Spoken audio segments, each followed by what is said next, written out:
We are. We are officially live now. Oh my God, there's me. That's so great. You're so excited, and I love it. I told Julian before we started, I said, I think Selena's like more excited than we are for like our own show, which is amazing. That is like so awesome. So thank you everybody for coming in. And I have my co-host. Look, I even went the right way the first time. I have my co-host Julian here with me. Hello. As always, and I have my good friend beneath me, Jocelyn, Crazy Lamp Lady, who I recently went to visit, and we had fun. And Selena, Vintage Bombshell, it is her first live, which is amazing. So even though I have a feeling most of you know both of these ladies, I will let these two ladies introduce themselves just in case you don't. And then I already see questions popping up, so we will start questions. I will say Selena does not sell on eBay, so for all of my like gung-ho eBay people, we can do eBay questions, but if you have like sourcing questions, or like Selena sells on her own website, so maybe like marketing and promotion, I think those would be some excellent questions to ask tonight while we have her here with a little more experience doing that. And yeah, so Jocelyn, if you would like to introduce yourself first. Certainly. I am Jocelyn, the Crazy Lamp Lady, both on, is there feedback? No, both on Facebook and on YouTube. And I do reselling. I make videos about reselling. That's pretty much what I do. All right, Miss Selena. Hi everyone, I'm Selena of the Vintage Bombshell. I have a YouTube channel here, and then I also post on Instagram a lot of my fashion finds and different things I'm doing in my Victorian house. I'm a huge thrifter, love to go to auctions, get down and dig and get dirty, even though I like it cheap. Yes, cheap is good. When you're a reseller, it's really hard to pay full price for anything because you're like, no, I can get it cheaper. Words. And if you guys do not know, Julian, since we might have a lot of people in the audience that don't know you, if you would like to go ahead and introduce yourself. Normally we don't, but go ahead. Hello, my name is Julian, also known as the Bearder Thrift Machine, and I do the same thing. I resell. I sell mostly on eBay, and I have a YouTube channel doing that, and I pick up a lot of things metal. That's my specialty, metal. Shiny things. Tools and golf clubs and fishing. That's about it. That sums Julian up for sure. This question, the first one, is from Miss Anita. And I think this is a great question for all of us. It says, hi, Kat, and all you great teachers. Do you guys agonize over photos to get them just right? That and research are taking up a lot of time as I list. Do you have any solutions? She's doing photos outside for now. I guess I'm in the hot seat, so I go first, right? Isn't that how this works? I am extremely picky about photos. And we actually have a team that works with us who helps us do listings, and they take photos, and they can tell you, I think I saw Dagny in the chat, that if I don't like a photo, I'll be like, well, can we get that retaken? Can we do it from this angle? Can we do it from like an upward, downward shot? So I'm super picky about my photos. One thing that really helps us is having a photo box. It's a little bit of an investment, but I think it really makes your photos pop.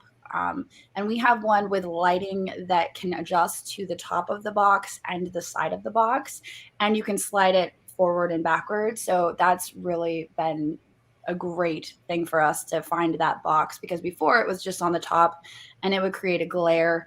And so we found the perfect photo box. And you have different sizes, right? You have like small, medium, and large, I saw. Yeah. We actually have multiple sizes, and to minimize time with listing, we have one with a black background and one with a white background, so we don't have to be swapping backgrounds out. So we'll just, go to the black box or the white box, and we'll take our photos. So, yep. That's awesome. I've never tried the black photography side of things. I know that can really make different items pop, but I've always stuck with like a white background. I don't know. I'm curious to try the black background thing. I used to shoot all my photographs myself, just like with my iPhone, and it's amazing, like the capability that phones have nowadays. I remember like back in the day, I used to sell on Etsy a lot, and I'd take pictures on my little digital camera, and then I plug it in the computer and transfer and do all the editing. But now it's like you can do everything on your smartphone. It makes it so easy to do. I have this little backdrop that kind of looks like a skateboard ramp. It's like this plastic like PVC thing that's all seamless that I use.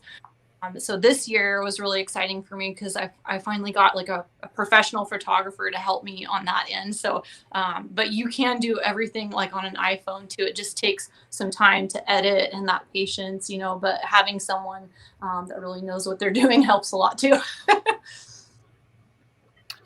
Yeah, I take pictures. Like I said, I usually do like tools. So, I mean, as the pictures aren't quite as important as like if you're doing something as like glass or something where like little chips need to show up. I mean, a picture of a fishing reel, just the imperfections and what it looks like. So I'm not too picky. I'm probably the least picky on the pictures in this group. And research, though, sometimes research takes me a ton of time. If I can't find a certain like old tool or something, it'll take me quite a while to figure out what it is. Yeah, I say I'm not overly picky, but I was a professional photographer before I was a nurse. So I have the photography background, and I've tried having my mom list and my niece listed for me for a while. And I, like Jocelyn, I'm like, no, I want it this way. So I have my ways that I kind of want stuff set up. I quit using a photo box, and I have, if you see back there, there are 2 LED lights, and I set up photo paper in the corner of my shed there. And that's where I photograph probably like 80 to 90% of my stuff, because that's like 4 foot by 4 foot. So almost everything fits there. And I use the background remover for everything. So I don't pay attention that much to the shadows and stuff. I just use the one touch on the background remover and it gets rid of the shadows. So as far as research, I'm bad. I will research probably 5 to 10 minutes before I give up and just describe the item and list it for the price I want. So I'm not like an over researcher. I'm like, go. So yeah. Miss Gloria, my boxes that can be 14, 12, or 10 are called adjustable height. I have the ones, you know, that you can use your like carpenter's knife to make them like shorter and they're already perforated. They're on Amazon. I get them on Amazon. I search for 14 by 14 adjustable height boxes. I am looking for another question. Yes, Selena does have the prettiest background, Dagny. She definitely wins. Yeah. Wins. And the earrings, she's totally killing it. Yes, they're popping. This is where They are behind me, so it looks pretty, but it's they are popping for sure. Yes. So we're seeing tons of everybody's excited to see Miss Selena, and we are happy to have her here with us for sure. I am very honored that it was her first live and she went with me. So that is perfect. I am like, oh, hold on. I found a question. Naomi says the mailman marked something picked up as shipped, but the same day it was bought, the customer put in a request to return it. The post office said it's on the way to the customer. Do I ask eBay to step in? I think, if I'm understanding, I think she's saying like she shipped it and then the customer wanted it returned before it even got there, I think.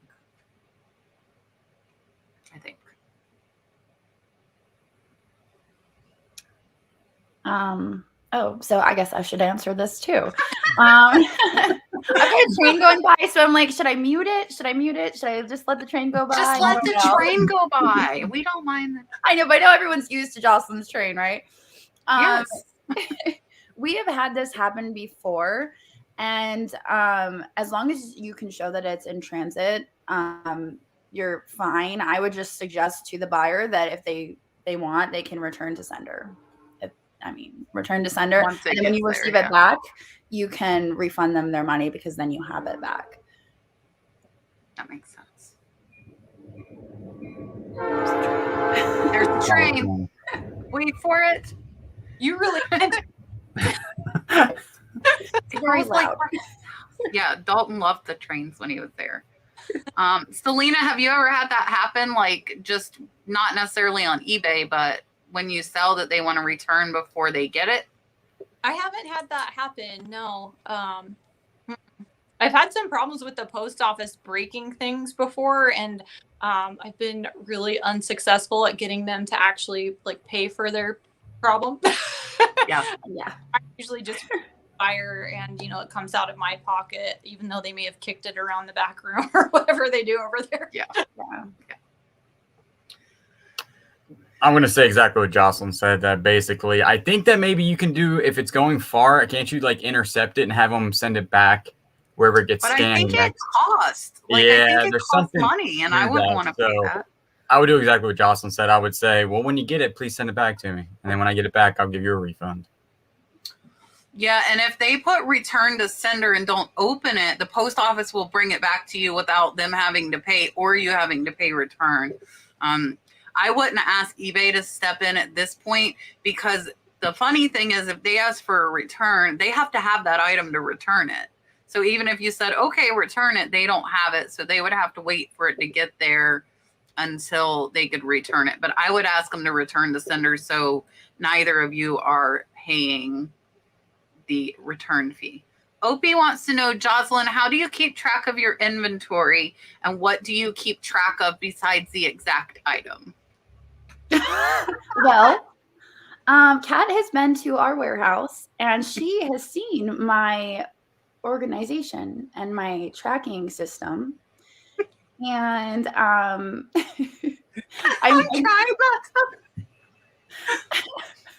pretty good. I have a pretty good memory, so I can remember what I've bought, and I have the videos for reference. But that's really the only tracking of inventory that I have. Is the videos. Of course, when I'm buying from auctions, I have an itemized list of everything that we've bought. So auctions are a little bit different. When we buy from auctions, we have an itemized list, and we have photos to go with those, so we know what items we've bought. But as far as going out shopping and buying stuff, I have the videos for reference. And also, it's really helpful now to have the sold videos that Shelby and Brandon are doing for us, because they're also a great reference.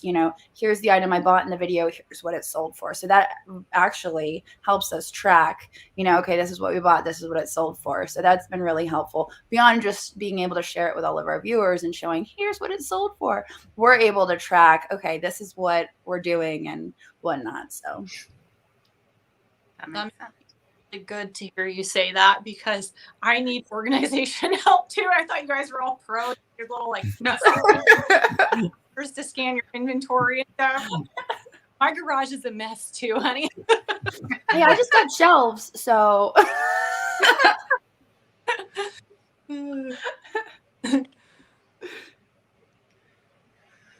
Julian's probably the most organized. I'm going to say that before he answers. it looks pretty organized back there. I do the same thing. A lot of mine, see, if I do the bin thing, I can see everything. Like, I have everything like laid out. So and I roughly have an idea. I lot things up with their friends. So all the VCRs are together. All the wrenches are together. So when I sell one, I know where I'm going. And then each one has an individual tag for a custom SKU. So like all the golf clubs are together. So yeah, mine have the SKUs, but they're not grouped in like there's like glass and a stuffed animal and like a random shirt together, because I put stuff where it'll fit. But they all are marked with like the shelf and the number, and I know where they are at 9 times out of 10. Yeah. Not always, because when I first started, I didn't do it. So I always tell people when they're new to start an inventory system before you have 500 items and then you can't remember where they're at all the time. Yes. Because I still have stuff that before I marked it, I cannot find. I don't know if any of you do marketplace. I think Julian, I think you started, but Anna's wanting to know if anyone else is having problems with marketplace not charging the buyers shipping. I still only do local pickup on marketplace. Okay, so it's me. I will say you need to make sure that you mark buyer pays shipping. The only reason I could see Facebook taking it out would be that you're putting that you would pay shipping. It's like a little toggle switch. So it's pretty easy to hit. Just make sure that you are, make sure you're toggling it for the buyer to pay shipping. And I see a question just for Selena, and I think this is an excellent question, Shannon. She wants to know, Selena, what made you avoid eBay and do your own website? Did you start on another platform? And Well, I know the answer to this. We talked about this. So this is a good question. So I don't avoid eBay. I actually love to shop on eBay, and that's a really great place to source things too for other places to resell items. So I don't avoid it. I just wasn't really successful in it. I've tried it like throughout the years, and I think that one of the like biggest tricks to being successful on eBay is being consistent with it and getting listings up like every day, or have like a listing schedule. And that just wasn't me. I couldn't do it. So for me, listing on my own website was a lot easier, because I'll have like a monthly flash sale, so I can work all month on that. And then I have a mailing list for it. And then I can alert everyone on my mailing list and on YouTube, when my next sale drops and everything.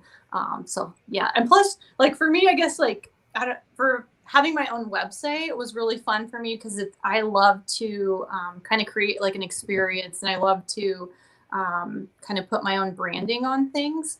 And I had more control of that on my own website. I like a lot of romantic and frilliness, and I could kind of create that vibe on my site, where like with eBay, I couldn't make that happen, I guess. So that's why, but I do love to shop on there. So eBay is not always the best. Like Selena found her, doing it on her own site better. I know Jocelyn started listing some pieces on her site too. Yes. And I have thought about it, but I have not made that jump yet. But I love, like, Selena is like, I told Selena I need her to like come decorate my house, because I have a beautiful farmhouse, and I am horrible at like the stuff. Not good at the stuff. Matthew wants to know the best shelving units for storing items. Well, we recently toured one of our friends' eBay warehouses, and they yes, Tommy's, and they had these like amazing shelving units that were real sturdy and real nice, and they're called muscle racks. And they sell them at Walmart, Lowe's, Home Depot. It's like, I think between $80 and $100, depending on where you go, for one shelving unit. But they're extremely sturdy, and they don't have like I'm not worried my glass is going to tip over. They're really nice. So we ordered 6 of them for the shop, and they haven't been put together yet. But I think after getting them, I was like, wait a second, we already have those shelves. So I really like those, I'd say. Yes. Yeah, I have the same ones for my storage too. And I do a lot of jewelry. So I have like these little trays that are like velveteen, and I use toolboxes because they're really shallow. Smalls like that, like little trinkets, or you end up doing jewelry, like just a normal toolbox. Those nice sliding drawers that have little showers are That's a great idea. That. Yeah, you can see all your inventory. It's like, and then you can like outside of it. But then I do have those same racks that Jocelyn, like, glassware or other things like that, because they're sturdy. They're not going to tip around, and you can adjust height on them. They're really We might have to steal that toolbox idea. That is a good idea. I like that. I'll be looking into those. I buy stuff off Facebook Marketplace as cheap as I can possibly get it. Yeah, and I have some like Julian has behind him. Yeah, they're from Walmart. In this shed, in the big shed, they're stainless steel, like the muscle racks, I think they are. And they came from an auction. Same thing. I got them like half price. I think I paid $50 per shelf with some casters instead of like $100. And I bought 6 of them because they came out of somebody's garage. Selena, there you are. I'm like, where did you go? I touched something. I know. I'm trying not to touch my cord. If I touch my cord, my camera goes out. So yeah, you definitely need sturdy, but if you're on a budget, look on Facebook Marketplace, get what you can get until you make some money, and then you could buy better ones. Just don't put fragile items on ones that might not hold up to fragile item. I'm not sure what Emma means, so I don't know if anyone else might want to take a gather. And Emma's watching on Facebook, so to all of you watching on Facebook, thank you guys as well. She wants to know, are there limits to shipping fragile items? Yes. I mean, for us, a lot of the times we'll have people who buy multiples of items. Like we recently, I think we sold like a Picard bowl, which is a really nice hand-painted bowl that's worth quite a bit of money. And we sold another piece that was very large. And so they wanted combined shipping, and we had to tell them, sorry, it's not safe. So, I mean, that's like our limit on combining shipping. So certain items, we do have our limits. Also extremely fragile items that are large, it just really depends on the item. Yeah, I told somebody the same thing the other day. They bought like a 14-inch serving platter and a 9-inch serving bowl. And I was like, I can't put these in the same box, like safely together without going to oversize and it costing more. So I ship mine individually as well. I have a couple questions for Jocelyn right in a row I see here. Opie wants to know, what camera do you guys use to photograph your eBay treasures? We use, I wish some of the ladies were in the chat at the shop, but I think it's an iPhone 8. I think we use iPhone 8s. So we'll buy them off eBay, and everybody has an iPhone 8 at their workstation at the shop, and we take pictures with iPhone 8s. I don't know why we decided 8. It was like not the most expensive, but it was like not the cheapest. It had a nice camera. So we were like, iPhone 8s for everyone. So that's what we use. We just do it. We take the pictures with the iPhone. We do the listings from the computer, and then we upload the photos into the listings. And Selena, you said you have somebody doing your product photography now. Are you doing you were doing it all with the iPhone before that though, right? Yeah, I did everything on my iPhone before, and you can do a lot. You don't have to have someone taking pictures for you. Yeah. You can do a lot by yourself, just even with a piece of white poster board, on a cloudy day. That is the best thing you could do. Yes. Yeah, so you don't have to have anything fancy. Just using your thing. That's what's so great about this reselling business is you don't have to have a huge investment to be successful. You just have to have like the drive and the consistency to keep doing it. Yeah. Yes. I agree. I use a Samsung 20. And I have, what do I have, Julian? Do I have the 20 or the 21? Yeah. You might have the 21. I think I got the 21. Me and Julian have like kept our phones have been almost like the same. So any newer model, whether it's Android or iPhone, works very well for taking pictures. And then Zeno, thank you for being in here. I appreciate you, my friend. Wants to know, Jocelyn, do you know which brand of photo box that you guys are using at the shop? I don't know off the top of my head, but it is linked in the description of all of my YouTube videos. I have the boxes linked. Shadia was just saying that everything is listed in the descriptions. Yes. And Miss Anita, I see you're questioning that as well. So for those of you wondering, she has a link to like all of her products that she uses. I got enough requests that I finally, Yvonne was like, don't you have this yet? I'm like, no, I don't. And so I finally went on and I sent her a link. I'm like, I finally did it. I did it. So Carol Butterfly Hustles wants to know, Selena and Jocelyn, do you both edit your own videos? Yes, I do. I edit all of my own YouTube videos. The sold videos, I have a friend who edits those for me, Brandon. His channel is Overland Exposures, and his other channel is Dr. Tones 24, I think is what his channel is. But I know him from way back, metal detecting. He was a good friend of mine. Throughout the years, we were in England together. And so he's always been extremely gifted at filming and editing and all of that. So I reached out to him a few months ago when I wanted to start doing sold videos and more with Facebook, and asked him to start editing the sold videos for us. And he, so he also did my intro and my outro and all of that. So he is great. He does the sold videos. I do everything else. Who else like died when they saw Jocelyn? I voice messaged her when I saw that. I was like, girl, that was like rock star. Yeah. I was like, I must have nailed it if Selena says it's good. Fun to film, right?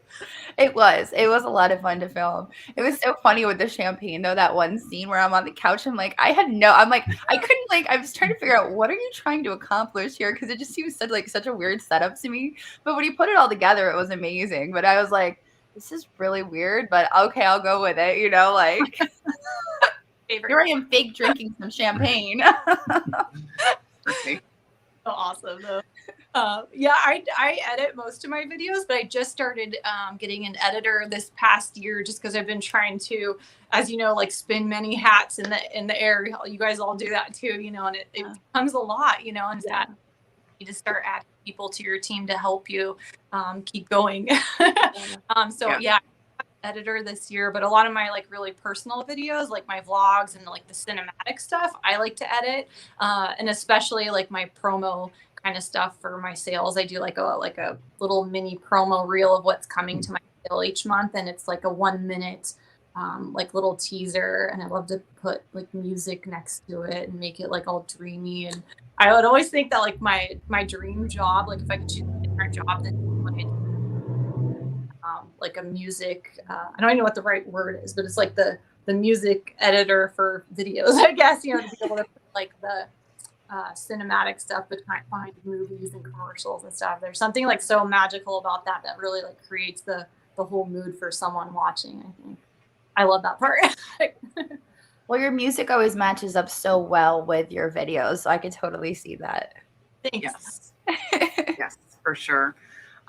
Kraus House, Sift, and Thrift. Kat, Selena, and Jocelyn, how did you learn about vintage items? Oh, that's a very long story, but it was a lot of trial and error over the past 10 years, paying to learn, you know, buying stuff and then researching it and figuring out it wasn't worth much or it was worth much. And I've been doing this for 10 years. I mean, I think a lot of people see that, oh, she's been making videos for 3, and they just assume I've only been doing this for a few years. But I've been picking for 10 years and reselling. So it's a lot of just building my knowledge over the years and figuring it out as I go. Research is very important, you know, researching the items and not just asking people, hey, what is this? You know, we get that a lot in our group, and we try to encourage people to research because that helps build your knowledge and helps you grow as a reseller. So especially when it comes to vintage and antiques. Yes. Yeah, most definitely. It's like everyone wants to know, how do you do this? How do you do this? But this takes time. All this knowledge is built over all of these years of us working real hard and trying to figure out what's in front of us and reading books and now Googling. And yes, like I remember when I first got a smartphone being in Goodwill, and I was like, oh my gosh, I can look at things here, you know? Yeah.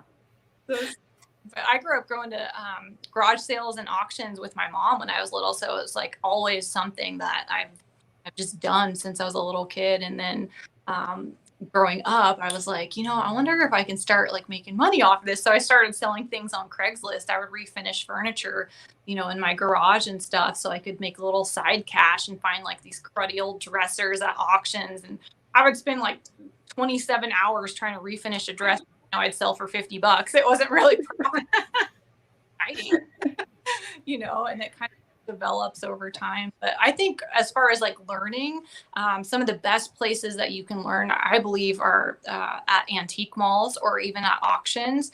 Touching and seeing them in person, especially at antique malls. Maybe you're not there to source because maybe the price point might be too high for what you're looking for, but it is an excellent resource for knowledge because a lot of these dealers do know what they're looking at. And so they're going to have all these items tagged of identified for you. They're going to have kind of like the current market value on the item. So it's an excellent spot to learn.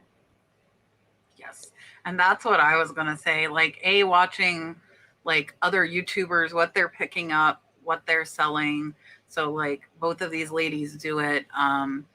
And And like antique malls has been my thing lately. Like Selena said, more to learn. Like I don't pick up a ton while I'm there, but you can touch it and look at it and feel it. So if you see it at the thrift store or an estate sale or another antique mall for a lower price, then you know what it is.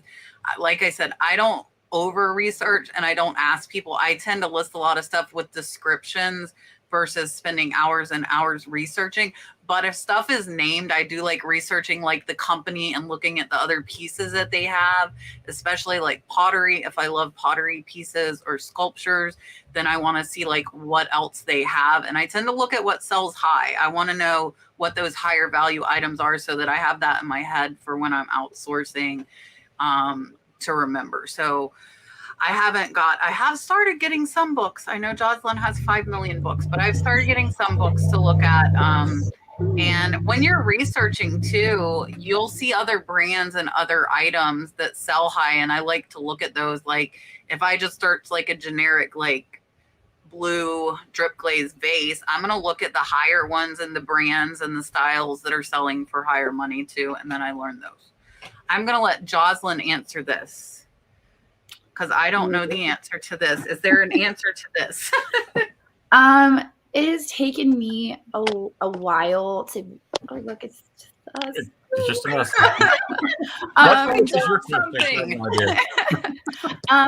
It's taken me a while to figure out imposters and Murano, but even then, if I can't say for certain, I don't. Like even if I suspect, like even I'm like 90% sure this is Murano.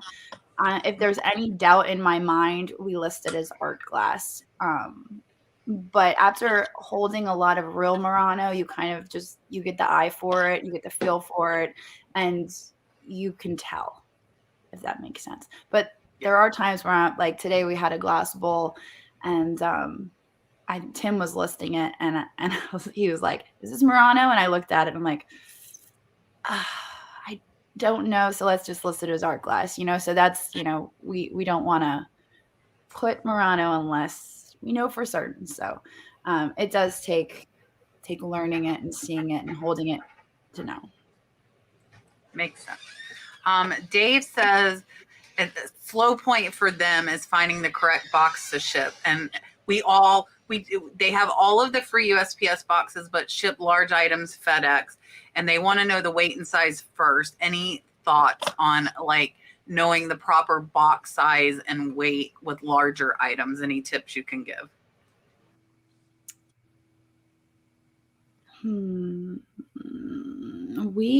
I can't remember the company that we use. I'm not going to be very much help because we order boxes in bulk and we order like over $500 in boxes at a time. For a while there, when we weren't ordering as many boxes, we were getting a lot of the not free USPS boxes from Walmart. We just go to Walmart and pick up boxes. And then once we got to the point where we were shipping out a lot, we started ordering them in bulk. And I don't know the company. I've been asked before what the company is, and I cannot remember the company where we order them from. I'm always like, Andrew, what's the name of that company again? But we'll order them on skids. So I'm sorry I can't be of more assistance. Yeah, I don't have any help on that one either. We have a couple like local box companies in the Portland area that like manufacture boxes, and you can like type in exactly which sizes you want. So you might want to research and see if there are any like factories maybe around you that might offer that. Yeah, the biggest box that I use is going to be for golf bags. I do like a 12 by 12 by 48, and you can cut it, and I can usually fit a lot of things into them. And then anything that I know is going to be oversized, if it's super breakable, I kind of add, what I think the weight's going to be for the packing material. I'm usually pretty on, and I add just like a couple inches to each side, depending on how the things are breakable. But if I'm shipping something big, like I shipped a couple big toolboxes, so they're not really, it's going to take a lot to dent that thing. So. But somebody's saying like Uline, they make good boxes. I do a lot of the boxes I buy are off of eBay and Amazon, but a 12 by 12 by 48, if you're shipping golf bags, is like perfect. It'll fit any golf bag. Yeah. And bridge lamps in the 12, 12, 48. It's a good box. See, they're multi-purpose 12 by 12, 4 by 48. Dave, and as far as like figuring out what size you need, add like 2 to 3 inches on each side of the item for packing. And then you need to weigh that box because that's actually what's right there is my 14 by 14 by 14. I use those a lot, and you need to know the weight of that box because it might be a half a pound. And then you want to add weight for your bubble wrap and your paper. Like with big items, I would say you probably need to add like 2 pounds at least for packing material, and weigh your big box, whatever size you decide to use. But I normally, like if I have a 12-inch bowl, I'm going to put like a 15-inch box or 16-inch. So I have a few inches on each side of it. Miss Sherry, this is not a question. Just wanted to say, Selena, thank you for sharing your story on YouTube. It was very inspirational. So, Sherry, thank you for being here with us. Thank you, Sherry. Shannon has a question for me. Have you made the full switch from nurse to reseller? If so, how scary was it to quit? I have not quit. I have went to part-time. I will tell you, I'm not going to lie. I will look all of you in the eye and tell you I would love to quit. I would love to go full-time, but I have a 3-year-old, I have a husband, I have myself, and actually my 2 older kids are still on my health insurance because they're allowed to be on it till they're 26. So I have 5 people depending on me and my job for their health insurance. And so what I have done is I have cut down to the minimum amount of time I can work and still get my health insurance. So I go to work 2 days a week, and I do my reselling stuff 5. I don't really take many days off. I do fun stuff during the days, but so yeah, the thought of actually quitting and like losing my health insurance is very scary. Therefore, that's why I have not done it. If they made me mad enough one day, I will not lie and say that I would not be like, okay, YouTube, here we come. I'm not going to say, because I didn't plan on going part-time until the end of this year. And I had a horrible day at work. And I'm like, on my lunch break, I'm like, I'm going to go see my boss. And I went and said, I want to go part-time now. Like 6 months prior to what I had planned on doing. And I would be able to figure it out, I'm sure, but I'm not ready for that yet. I still have nursing student loan debt, and I owe on my car and my house, and I would like my debt to be lower before I jumped into the deep end. Now, if I got put into it for another reason, I would swim. I will not lie. I would swim. I would figure it out. But yes. Casey's Racing to Recycle. Do you lower prices or wait for a buyer on certain items? I do. Think about in your booth. In your booth. What about in your booth? Okay. I'm like, are you waiting for me to answer this? We have considered dropping some of the prices in our booths, or running a sale. I think because we're in the basement of the antique mall, we don't get a whole lot of traffic. So I'm trying to like reevaluate, like, should I drop my prices? Should I promote it more? Trying to like figure out what I need to do to make the booth more successful. But yes, possibly, potentially lowering prices or running a sale of some sort. So yes. I love talking booth stuff because I used to have an antique booth too, and I do miss it. Like, that's so fun to like arrange everything. Yeah. Oh, that was my favorite part. Yeah. But I'd give everything kind of a shelf limit because I would get tired of looking at certain things. Because some things are just like, oh gosh, why did I buy this at Goodwill? Like, nobody wants it. It's been here for 4 months. Like, that was a bad pick, you know? So it's like, sorry, babe, like you got to go get donated again because I'm just tired of moving. No matter how many times you arrange something, like, it's just not cute. It's not cute. It's a bad buy. That's how I'm feeling these days. So like on your site, Selena, do you lower like your pieces if they don't sell? Do you lower them or do you just let them sit there? Yeah. So every month when I do my sales, like the items that are left. So like when the new sale comes in, I'll mark down the items that were left from the previous month. And if those don't sell, I save them for my Black Friday sale. So it's like extra clearance. Like for Black Friday, I just have like a big old blowout sale. That is a good idea. Yeah, like not really, to be honest with you. Like I might run a couple sales, but I usually, if it's like super high that I just mispriced it, then yeah, I would lower it if I catch that. But other than that, I don't really lower. If I know what the value is, I kind of don't lower it. And then I'll put a sale in my store every once in a while, and then usually that's about it. But if I know like if it pops up on my phone, I'm like, or I notice it's been sitting here for like 6 months, and I look it up and I've had it overpriced by $50, then I'm gonna go ahead and lower it. Think about what life choices on that one. But other than that, that's about it. I don't really always lower them.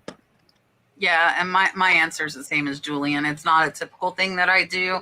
I will let stuff sit there, and especially I've learned with like higher price collectibles and like glass items, it might take a long time to find the right buyer. Like I have an $1,800 sculpture. I'm not going to lower it because chances are just the right buyer hasn't come along for that, and I'm okay with that. And I know that when I buy that item, that it's going to sit here and look pretty for a little while, and I'm okay with that. Miss Cece has a question for Selena. What do you sell and where? I sell vintage jewelry. I love especially like Victorian era and Art Deco things and sterling silver and turquoise. I'm wearing some of that tonight. So yeah, I love vintage jewelry and fashion. And then also some home decor items that I find in my thrift travels. But I have my own website, thevintagebombshell.com. So you can check that out. And I also have a mailing list over there too. So you can sign up to get an alert when my next sale goes live. Perfect.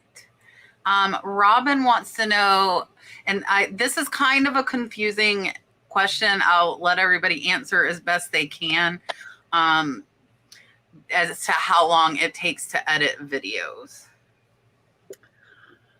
If it's a 20-minute video, it might take me 30 minutes to edit. That's fast. Can you come on my team? I need to know. Selena would like to hire you. Unless it's a voiceover. If it's a voiceover, it'll take like 2 hours because I need to watch the video, then I need to do a voiceover on the video, and then I need to overlay the voiceover and make sure it matches up. And so it's just like this whole long process. So I prefer not doing voiceovers. If it's a voiceover, it takes way longer. So. I'm so embarrassed to say now. So yeah, like no, but you do a lot. So I think this is a good question because if you watch all of our videos, if you haven't, if you do, you will see our editing style is completely different. Yes. Selena's as compared to mine, like it's they blow mine out of the water. Yes. Well, but now though, Selena, tell them, and I heard you say how long that video took. Tell them how long your last video took to edit. Yeah, so like a video where I do more like cinematic stuff, where I do like overlays. My favorite thing to do is like go to the thrift store, find the thing, I come home, and I want to show people like how beautiful something can be that you might find at Goodwill. And here's this thing sitting in the ugly thrift store, and you bring it home, but like the potential that it has, And so I really like want to capture that in my videos going forward this year. So I'll do like a lot of like thrifting, and then it'll be like the overlays of like the beautiful imagery and the music and stuff. So for like a 20-minute video, it could take me 6 to 8 hours to edit that. So I want to put out more content, but I like just can't. You know what I mean? Your production quality is such a high level that like it's okay that it takes that long. Like, that's too long. You're doing it wrong. Like that's just like your videos are amazing. Thanks. I agree.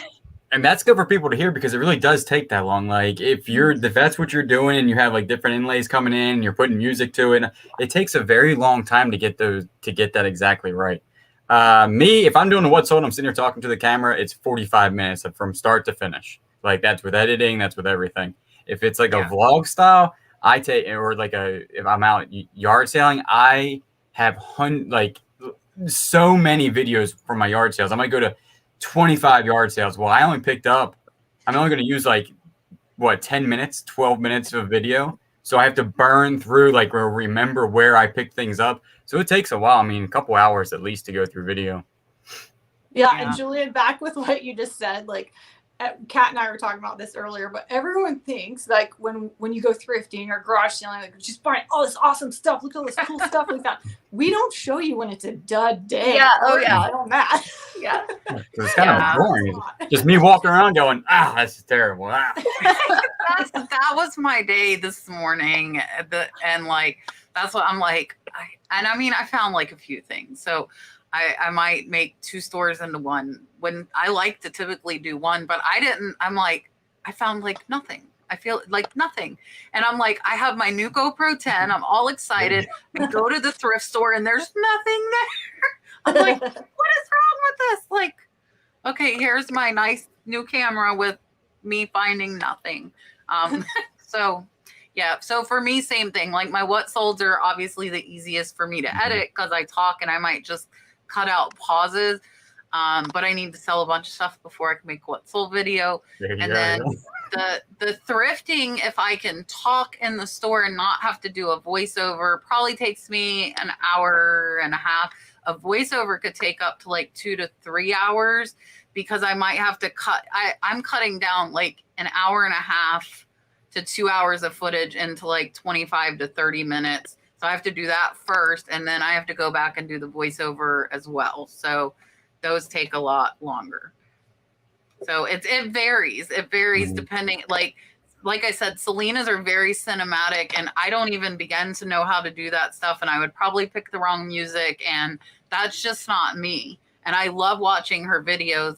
I don't know that I could, like, I might be able to learn. I might, but I'm so go, I don't really stop to try and figure it out. I'm not going to lie. I'm just like, let me just keep going. So yeah. Dawn wants to know, she said she loves your new rug. When is your next jewelry sale? And she's telling the rest of us she hopes our sales are kicking, and how many listings do we try and do a day? So I think first, Selena, if you would like to answer when the jewelry sale is, and then the rest of us can answer how many listings we try to do a day. Well, thank you, Dawn. I'm like sitting on my new rug right now. Yeah, so it really was a new addition this month, but I'm loving it. So my next jewelry sale, I think, is going to be October 15th. I think that's the Friday. Yeah, so it'll be at 9 a.m. Pacific time on my website. All right, how many listings, Jocelyn, do we try and do a day? We try to get 20 to 30 listings up every single day. Sometimes more. It depends on the day. I'd say 35 at the most. Yeah. All right, Julian. Is it me? Yeah. Yeah.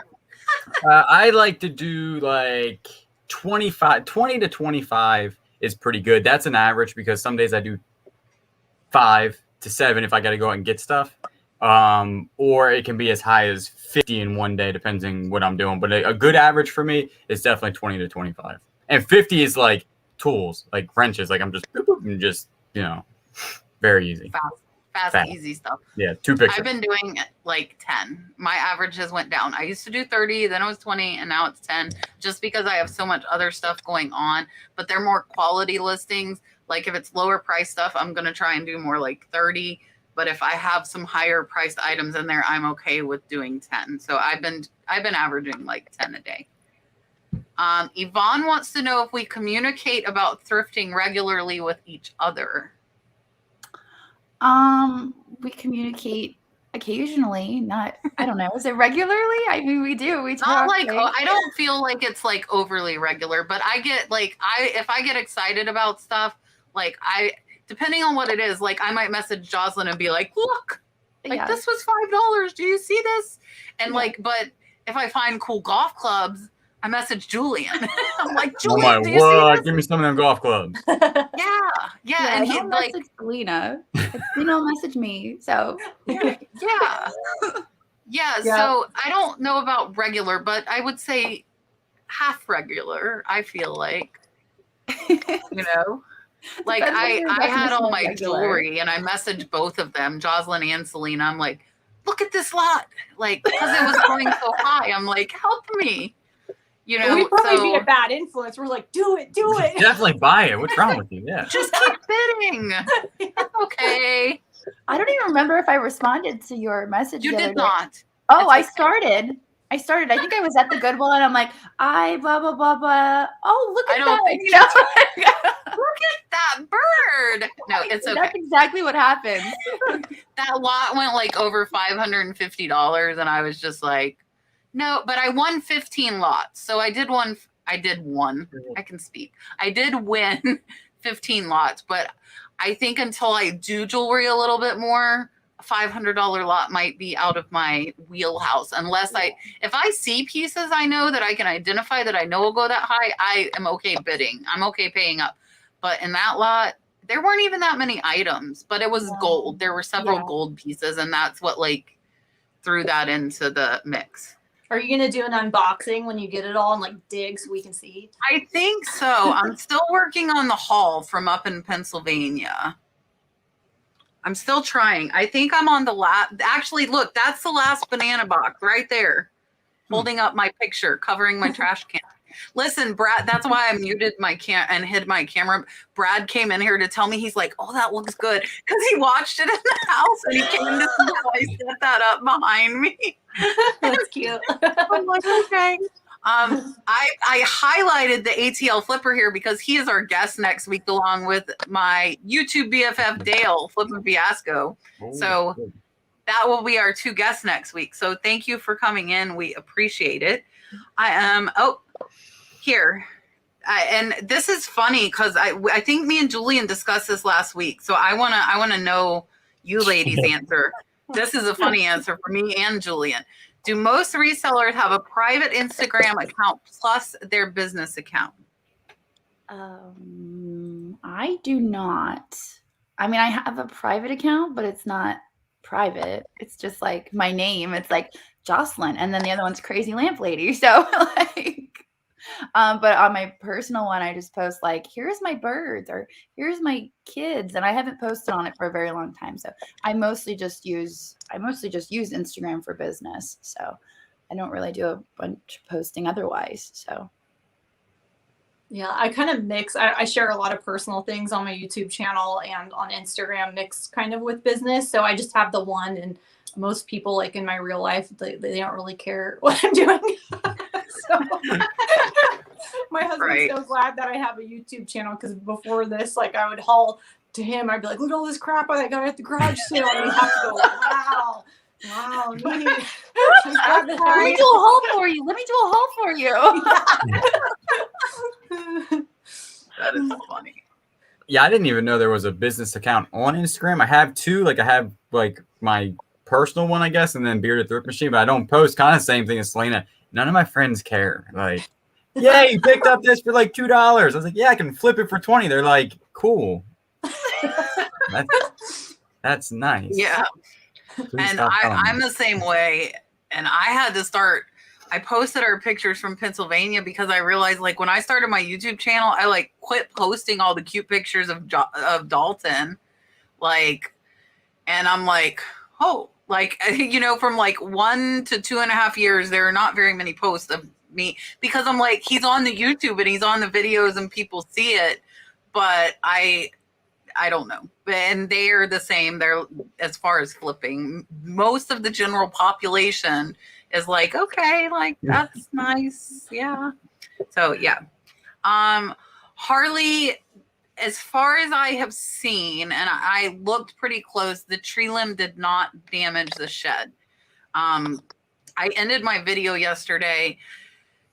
2 days ago, I was sitting where I'm sitting now, and there's like a 80-foot pecan tree, like right above my shed. And I kept hearing cracking. And then I heard a really big crack, and me and Dalton were in here, and I grabbed him. I probably came close to dislocating his shoulder because I heard the big crack and I heard the branch coming down through the other limbs, and we ran. And luckily it did hit the shed, but it bounced off. But I thought it was like coming through the roof on us, and it was very scary. It was a monster branch. You're kind of down. I mean, it was like the size of like a tree. At least 40 feet, at least a 40-foot branch. It was, but just hearing the crack, now I'm having like PTSD because I was sitting right here. Like, and I just heard crack, and then I heard like this giant crack, and I'm like, oh my. That's terrifying. Yeah, it was no fun. I saw, hold on. I'm like way behind in the chat. I will not lie. I'm going to skip forward because I saw a super chat. I'm like almost like 40 minutes behind. There's a lot of scrolling. Hi, Kevin. I see Commonwealth Picker as I'm scrolling really fast. There it went. All right. Patty, I'm going to give you a dolphin real quick, and then we will answer this question. This is kind of tricky question, too. Hold on. Here you go. Super chat. All right. She wants to know, are videos vital to our success? I don't think that videos are vital to our success, at least mine anyways. I think they definitely help. They definitely help, but I don't think that they're vital to our success. I mean, like I said, I've been buying and selling for 10 years, and I was making sales before I started my YouTube channel. So not necessarily vital, but definitely helpful. Yeah, I completely agree. It just expands your audience. It's kind of like a set brick and mortar store compared to an online store. You have more people that you're able to serve, I guess, with your products and stuff. You just have like a wider reach. I think it helps a lot. And I think, for us, like a lot of our shoppers, they're our viewers, and they support us because they're our friends, and they want to support our small businesses that they've watched us grow over the years too. So I think that's a really special part of it. Yeah, I'm gonna agree with them. Like it's I have a very small base compared to people here, and it's not really like, I actually have a couple viewer sales, but really no, the videos I just like to do them. So, but it takes more time for me to get videos out. And I'd be more successful on eBay if I took all that time and dumped it into listing, but that would probably drive me insane. So you can't really list for I can't list for 8 hours a day, 9 hours a day. I think your head would explode. I might lose my hair. We don't know. So data entry. No. Yeah. I don't think they're vital, especially for me at my level. I might have like 1 or 2 extra sales a week where I'm at, like what I'm getting. But it's for me, because I do a lot of what sold videos. My videos and me making my videos for you pushes me to list more, to sell more, because I want to show that I sold more. So I think for me, it's kind of like I'm accountable to my viewers. If I don't sell crap, I have nothing to show. And then it's like this vicious circle. And then, so I don't think they're vital. I think it does, I think it does help. And for me, it helps with accountability, because I want to list more to sell more, and it helps me source better to get better stuff. Vicky wants to know, do we keep all receipts from thrift stores for tax records? Yes. I'm not very organized about it, but I do. Same. And I'm curious, what do you guys do for garage sales? Because my accountant told me to get like a little receipt book and just kind of like handwrite when you get something from garage sales. Is that what you guys do too? I do that, and I have an app on my phone that I use, and I just type in like what it is, and then I've taken money out of the business account. I can type in exactly how much I spent on it. It's like I guess it's a digital receipt. Yeah, and I pull out, I'll tell my accountant when I pull out, I'll pull out 200 to, depending on, if I see a good estate sale, I might pull out 400 in cash. And I'll just send him a text. Hey, that withdrawal I just made is for me to go buy inventory. And I think he just logs it in a book. And obviously us doing videos is helpful, because we could be like, look, here's me paying cash for this stuff. But that's how I do it. W Sox wants to know if Eric has a business card. He said you guys passed on something. They want to see if Eric still has. No, he does not have a business card. He does not have a Facebook. He has no social media footprint at all. He is just Eric. That is interesting. He's just Eric. Yeah, no, he has talked about maybe getting onto eBay eventually, but I don't know. He's talked about that for a while, so we'll see. Jackie is saying the news is talking about shortages of Christmas merchandise. because there are boats at sea with toys. Are any of us doing anything special for early Christmas selling? I sell ornaments. You're so But cute. you are saving stuff. I've heard you say you're saving stuff, right? For Christmas. No, I started list, listing my right? Christmas. Oh, you started. Okay. I've started listing all my holiday stuff. Halloween, Okay. Christmas, Thanksgiving, Valentine's Day. No, I'm not there yet, but up till Christmas we started listing. 4th of July. Yeah, I mean all of them all at once. Just get the whole year over with. I'm just hoarding all the vintage Christmas stuff at my house, but I'll tell you what, like Goodwill, there's no shortage of holiday stuff. They actually like save all of that stuff in their donation centers for the holiday season, and it all just gets dumped in there.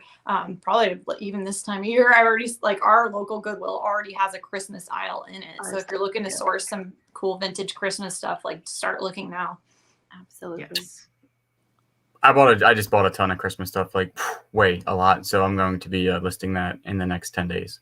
I have a And deadline. like, I don't do a bunch of toys or your typical Christmas things either. So for me, I'm just doing the same thing I always do, because I don't do like retail arbitrage or toys or, things I would think of as typical Christmas presents. But then again, all of like the glass and collectibles could be bought as gifts, but there's nothing I'm changing. I'm still like trying to list as much as I can regardless. I think we answered this last week. I don't know. And Jocelyn, do you know about this? If not, I will explain what this is real quick, because I think we could all give an opinion on it. Like even Selena, even if you're not using it. So eBay has come out with now, instead of promoted listings, which like with auctions you wouldn't use, but they're doing the pay to click thing like Google does. So they have started, basically they're telling you can buy your way to the top. They've just came out with this. We discussed it last week. We can go ahead and say our opinion on it again, but it's like 2 cents per click for your item, whether it sells or not. So they're wanting to know how we feel about that.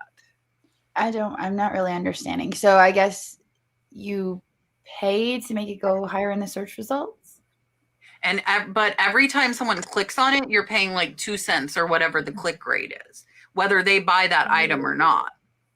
Yes. I think you would have to be very strategic about that as far as your pricing goes and everything else. You'd have to have very competitive pricing in order to make that work, because if your pricing is too high, you'll get a lot of clicks and end up paying a lot of money. I don't know. We've never promoted any listings. So I don't know. I don't know how I feel about it. I mean, I guess if you find a way to make it work for you, then great. I think if it was multi-quantity is kind of what I said before. Like if I have 100 of something that I'm making a bunch of profit on, then maybe. But I feel like with the individual items, I don't think it's really. You better sell in the second click, 4 cents. Yeah. That's what I'm talking about. It's that competitive pricing in there. Yeah. What do you think, Selena? Like if you, with your items on your website, would you pay like Google like 2 cents for each time somebody clicks on one of your jewelry pieces?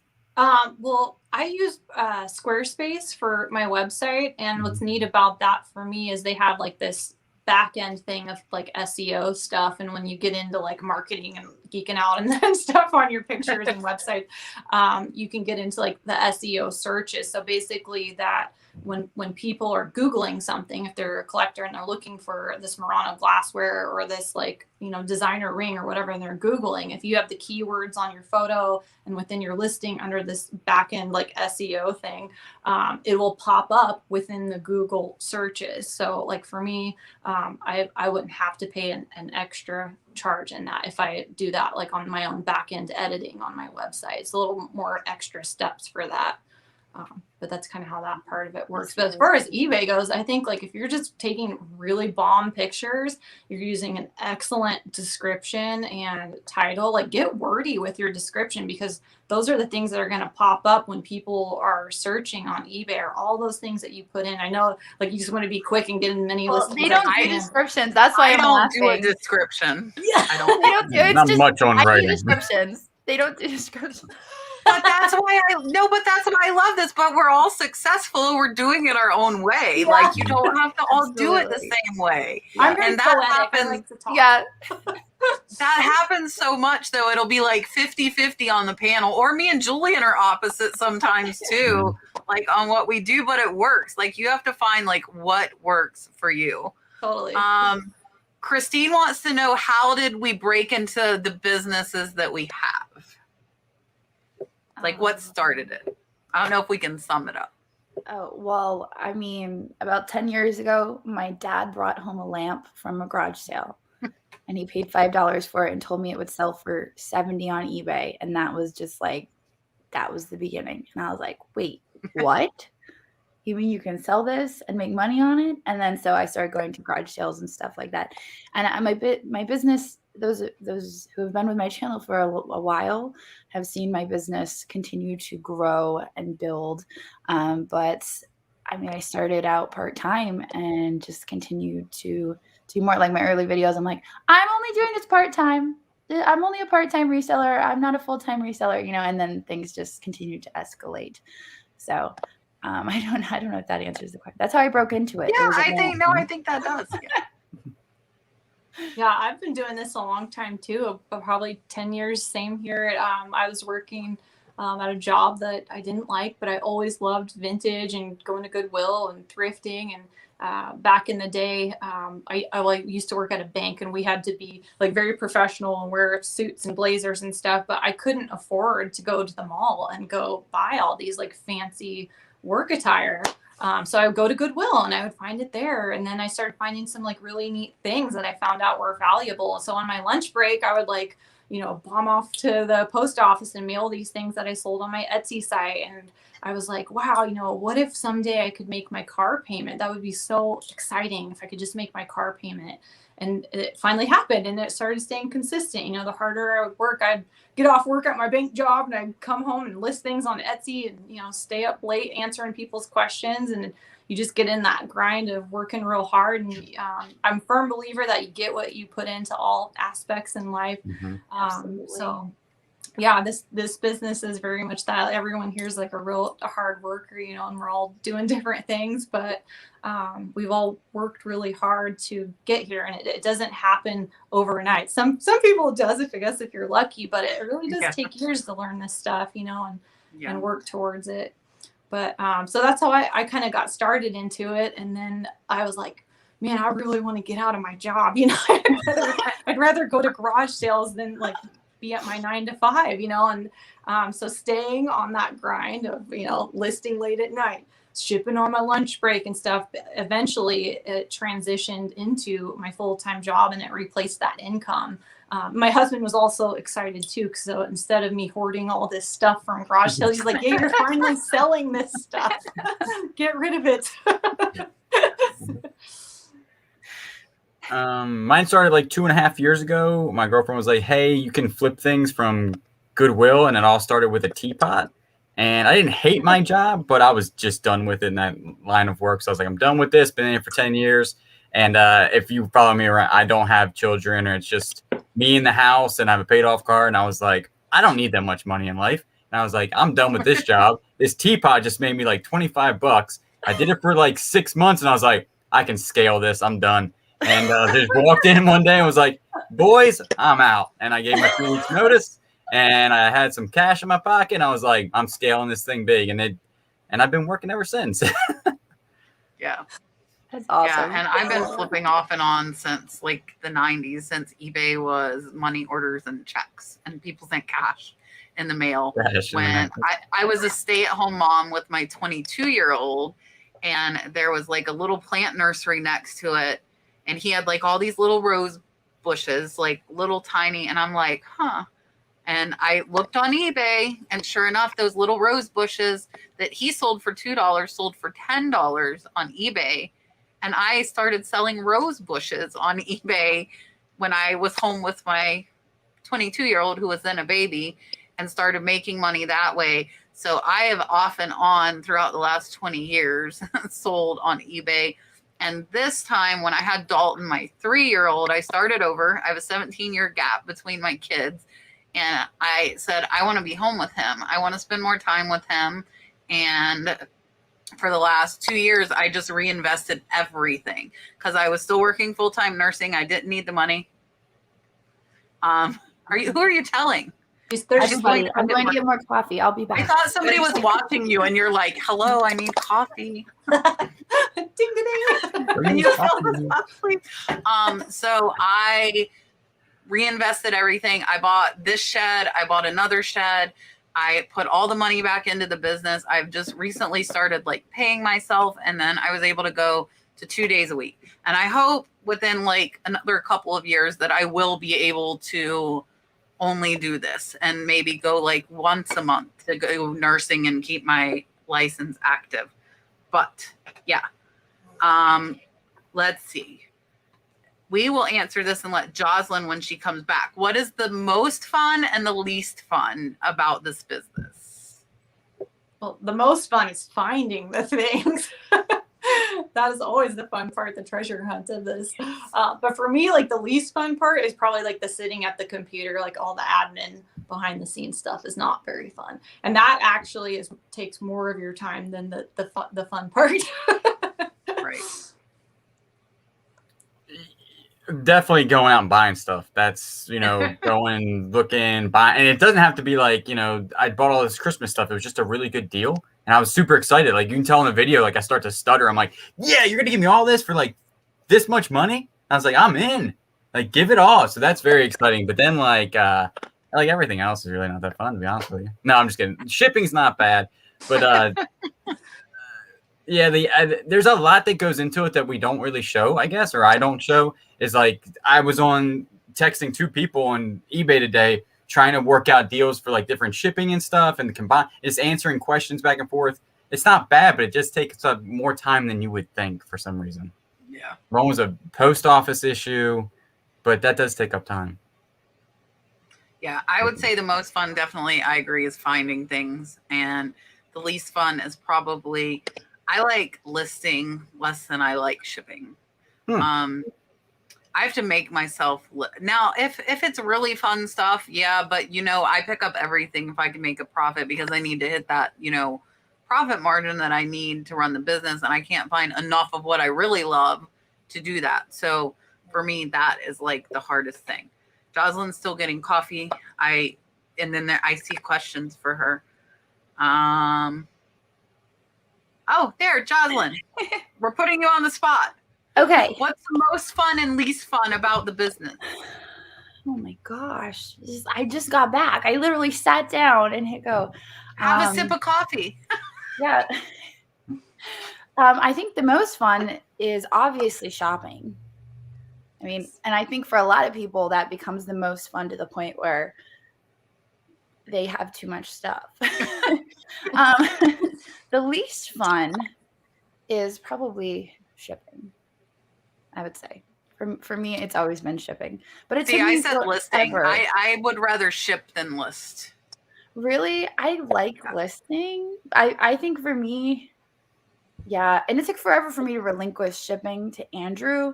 And then Andrew gave it to Walter. So it's just been this whole, and now Kate also helps. But it's just like shipping for me. I think I overthink it, and that's the problem. I overthink shipping. Yeah. Oh, somebody's asking how to identify Raku. Look, it was all your questions popped up while you went to get coffee. It's all good. A lot of the times I'll look at the bottom, and if it has a charred bottom, that's usually a clue. But you can also see like black lines on it from when it's fired, because my understanding is they put it straight into like sawdust or something that is on fire, so it does have charring on it. That's usually how I'm able to recognize Raku. Oh My Vintage wants to know, do we have certain days and time that we'll upload videos, and do we pay attention to the analytics of when our viewers are watching our videos? I used to have a certain day and time, and then like everything just got so hectic and chaotic that I don't usually have a time anymore. While I was away, I had them all scheduled for 3 p.m. But now that I'm back, those of you who were following, you saw that I posted my video at like 7 o'clock tonight. So you probably were like, oh, she must be back. She's posting it late. So I don't really have a set time anymore. For people who are just starting out on YouTube, I always recommend having consistency, but I'm not very good at it anymore. So I love our advice. It's like, yeah, just don't do what we're doing. yeah, don't do it the way I'm doing it, but this is what you should be doing. Yeah. I don't have a schedule either. I try to put out a new video each week. And then if I have an extra one, it's just kind of like a bonus. I haven't looked at the times that people watch my videos. I guess I need to kind of look at the analytics of that. But what I have found is most people that watch my videos like to do it like at the end of the day. They like to just unwind and have tea or wine and kind of just hang out after they're done working or whatever. That's kind of what I found. Yeah. I post every other day, 7 p.m. That's it. Every other day. Do you pay attention to when people are watching, though? I actually don't, and I probably should post further in the day because mine's more of a, like, I talk fast, and it's not an unwindy type of video. Like, you don't... like, I post at night, but I should probably be posting, like, on their lunch break. When they... yeah, just talking. Julian. Yeah. Like, this is 8 o'clock at night. What are you doing talking that fast? So, I actually don't pay attention to that.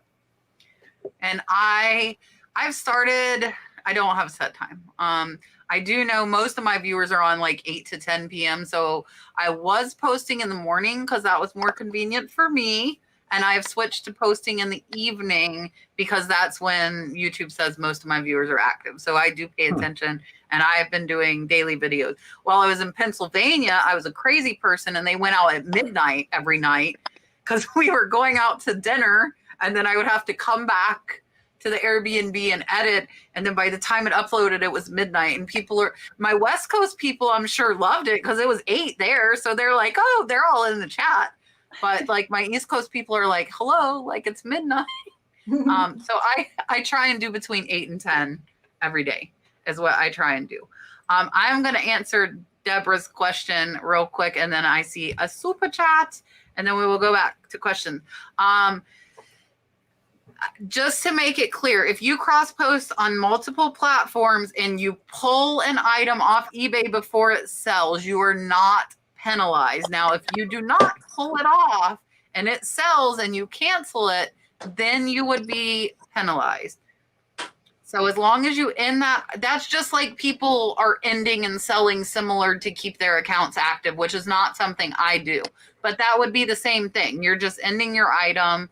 Like, you could have damaged it, you could have lost it, but you're not going to be dinged by eBay for deleting it. What you would be dinged for is if somebody purchased it and then you said, oh, I don't have it anymore. So then you would be dinged. Oh, okay. Neat finds from Naomi, $5 super chat. I'm going to give you a dolphin, and I am going to read this. I didn't know about this. This is interesting. Super chat. Except, so Naomi says there's HBO, The Great Pottery Showdown. It's a competition show. So if you have HBO, but I will say I do not have HBO, unfortunately. And I'm even thinking of cutting my satellite down. So does anybody else? Jocelyn doesn't really watch TV much. Selena has a puppy now. She found a puppy. Selena, do you watch HBO, The Great Pottery Showdown? I haven't seen that one. I did cancel cable because I have Roku now, and I was like, oh my gosh, I used to have satellite TV, and it was so expensive. I have it, and I need to cancel it. Maybe this is the night. You got to save that extra $100 for thrifting. Yeah, that's very true. That's very true. Very true. Naomi, thank you for your super chat. Constant says, Kat, I know you love Yadro. Do you own any? I do not own much of anything because I sell everything. I own my clothes. I have thought recently, and that's why I said like I love like Selena's decorating, and I wish I had like the skill. I don't have those skills. I'm not gonna lie. Like I don't have like. I would love my house to look pretty, and I feel like I could thrift stuff to make my house look pretty. But I don't like. I would probably. I don't know. I might try. But as of right now, almost everything I get goes up on eBay, and our house is very, very minimal as far as like decor and decoration. But what I've thought about doing is, because I have amazing pottery and glass pieces like out here in the shed, is like, you know, on top of like our coffee bar inside, putting like my pottery or some glass pieces up on top of there, and like the windowsill, up high, the kitchen one, because I have Dalton. I have to remember I have a 3-year-old running around. But like putting a vase in the middle of the table that might be for sale, but I have it in my inventory, and then I could just buy another one whenever I need to. So I own a lot of stuff, but it is all up for sale. And Richard wants a dolphin.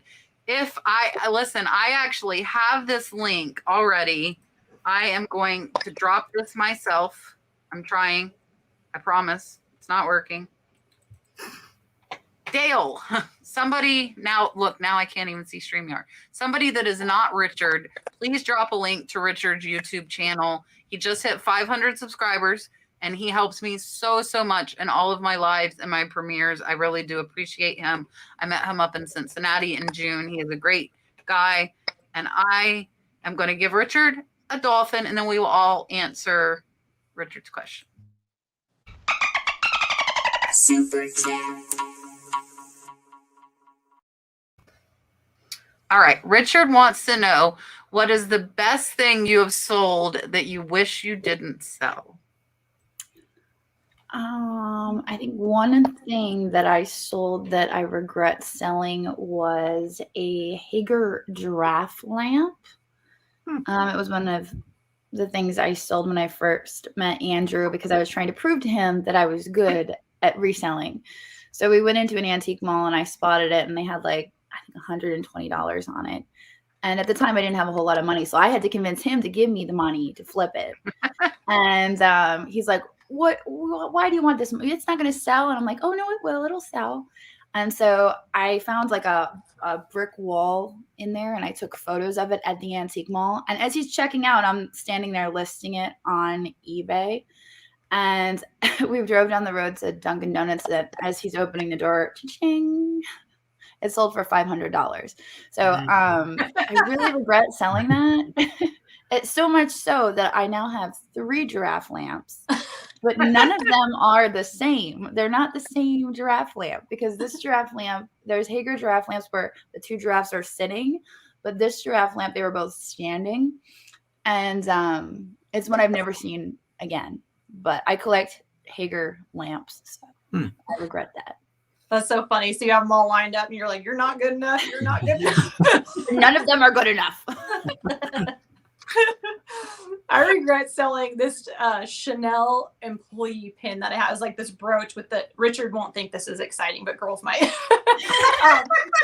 Because I love finding designer things at the thrift store. Like that's what really like lit my fire with thrifting, you know, is finding all these fancy things out there. But I found this Chanel pin with the classic CCs, and apparently it was only something that employees got that worked there like back in the 80s. And so I listed it on eBay. I got the thing for like $5. And I was like, oh my God, I found Chanel. And I put it on Etsy, and I sold it for like $100, like that, like right when I listed it. And there's something about that though. You have something that sells that fast, that either means it was like very, very collectible, or you priced it way too low, honey. And that's what happened to me. I was like, no. So yeah, after doing some research on that pin, I probably could have sold it for like $700 or $800 because it was really, really rare. Oh, yeah, so I regret that.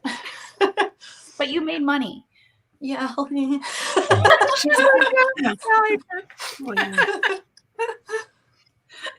Mine's not really that exciting. I got my hands on a whole bunch of old pen reels, and they're kind of hard to come by nowadays. And I should have kept them. I had like 3 really good ones, and I sold them. They sell very quick online. 30 minutes and they're gone. And should have kept them because I don't find them. I was like, oh, I'll find these again. Not a big deal. I haven't found them since. So, like, I can buy them for $150, but I bought them for like $5. I haven't found them yet. Someday. We live and learn. Yeah, next time I'm keeping them. Yeah, I don't know that I regret selling anything. I've had some stuff like just like everyday stuff that I found, and then like mine would break like the next week or two, and I'm like, man, but nothing that I like really remember really bad. So I'm boring. I just like to sell everything. Dee, this is funny, and I will let like if anybody else wants to chime in, because I have never sold anything on Instagram. So I am one of those idiots and old people that need the intro to selling on Instagram because I've never sold anything on it. So like, does anybody else have any input that, well, like selling stuff on Instagram? Can you sell stuff on Instagram? You can. They have like stores, I think. We don't know. I have seen that. Yes, I have seen that. I think it has to be linked to an actual store though in order for it to like the little dot to show up. Is that what we're talking about? When the little dot shows up and you can click on it and it takes you to the listing? I think it's linked with, because Facebook owns Instagram. So I feel like it's linked with like a Facebook store, I think. Yeah, that's what I've seen too. I usually just use like the swipe up. Well, it used to be swipe up, and now I change it again. So we have to all adapt. It's like that little link thing that you can click now. You should have seen me trying to do a story. Yeah. I just found out today you can do a link. Yeah. We were just talking about that because I don't have 10,000 followers on Instagram, so I can't do the link. Okay. You have to have 10,000. And I said, so Julian tonight was like, they could put a link. And he does have more than 10,000 on Instagram. So he's like, man, I haven't known this. And Yvonne told me, she's like, Kat, when you get 10,000, we'll talk about it. I'm like, okay. Like, Yeah. I'm at like Yvonne 7,300. She gave me the rundown too. She's like, this is how you do it. But like, I like right when I figured out swipe up, then it was like, wait, what? Then they I saw changed Selena it? put her story out yesterday and I tried to share it, but it didn't work. So I had to delete it real fast. And then I'm like, I gotta figure out how to do this. It was a disaster. So now it's not the swipe up thing anymore. No, it's different than it's swipe not. up. I mean, I can't do it anyways. It's I guess like when you I'm just click allowed, the I link. will find someone. Yeah, we'll help you then. Maybe. And 2,700 followers, I will contact someone. Candy wants to know, besides making YouTube videos, what social media do you feel like drives sales in your business? I would say Facebook and Instagram. Yeah, for me, I'm not a big Facebooker. I just forget because I'm trying to juggle YouTube, Facebook, and Instagram. Like all these things becomes really hard for me sometimes. So mostly just like Instagram, I guess, besides YouTube. Just because it's so easy, you can pop on a really quick video and be personable with people that follow you and stuff. They make it pretty easy to do that. Yeah, I would agree. Instagram is, I think it's the easiest platform to do stuff on for some reason. It's very simple. Yeah. And I don't feel like I get much drive from the other social media, but I tend to use Instagram more as far as like interaction wise. I'm putting this up because Nancy says, Julian, because of you, she started looking at tools and golf clubs, 2 things she knew nothing about. So that's a good point. If you are into reselling or interested in it, like different people help you learn different things. And that's a great way. Like I started picking up golf clubs because of Julian and Casey and have made like several $100s on it. And I knew absolutely nothing about it either. This and that wants to know, Selena, did you do your own website or did you hire someone to do your website for you? I did my own. Like I said, I use Squarespace and they make it really, really easy. Back in the day, I started like with GoDaddy and I tried to build all the stuff and it was way too much for me with like coding and all that kind of stuff. So the Squarespace has all these different templates that you can use and you can like really customize the colors and the fonts and like how your photos transition. So I really like that part of it. And they also have video tutorials on there, which is super helpful because you don't need any website experience anymore these days. A lot of these different platforms have this amazing like help section where they've either got YouTube tutorials or they have built-in like tech support into their systems that make it really, really easy to just literally watch a video tutorial and you can build your own website in like a day. It's pretty awesome. That is pretty cool. That's good. Allison wants to know, and I see Dom Primetime Treasure sent a super chat, so I will grab that after this. And I feel like we might get some different answers here from us. Allison wants to know what's more important in the reselling world, buying what you like or buying what will sell? Well, I think it depends on your taste. I think that's the key. A lot of the times I used to always say, buy what you like, because then if it doesn't sell and you get stuck with it, it's something you like. But a lot of the times what some people like isn't necessarily valuable. So that doesn't really work for everybody. But I don't know. Yes, I like to buy what I like, and it does well for me. But I think because I've created a buyers and an audience that like what I like, because they see my videos and they're like, she likes glass, she likes china, like, so they're there for the glass and the china, and so I buy what I like, and my viewers like it too, and my buyers like it too, and our followers on eBay are there looking for the glass and the pottery and the china. So I think it really depends on the person. And yeah, I guess that doesn't really answer the question. It's a complicated answer. Yeah. No, I agree. I think it is buy what you love. You'll find more excitement in it when you're going out picking. Because I think a lot of people, when they're starting in this business, you go into the thrift store and it is overwhelming because nothing is organized. There's stuff everywhere. And if you're just learning, it's hard to try and focus on everything, right? So if you kind of pick something to start with, and picking the things that you love to start with is I think the best thing that you can do, because you can really hone in on it and build your knowledge base on a specific area and then expand from there. So it's not such an overwhelming thing to kind of dive into. But yeah, like Jocelyn said, it's like, I think a lot of our viewers have the same taste as us, because they see us thrift and see the things that we buy, and they identify with it too, because there are things that they like to look for as well.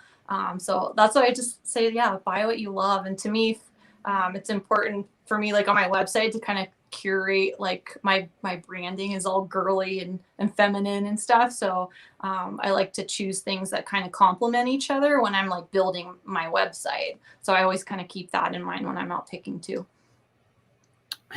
When I first started, I tried like clothing, and kind of what Jocelyn said, I don't have good taste in clothing. So what I like does not sell. But then when I got into like buying like fishing, I'm really into fishing and tools and stuff. And once I got into those things that I actually like, other people do like that because it's valuable stuff.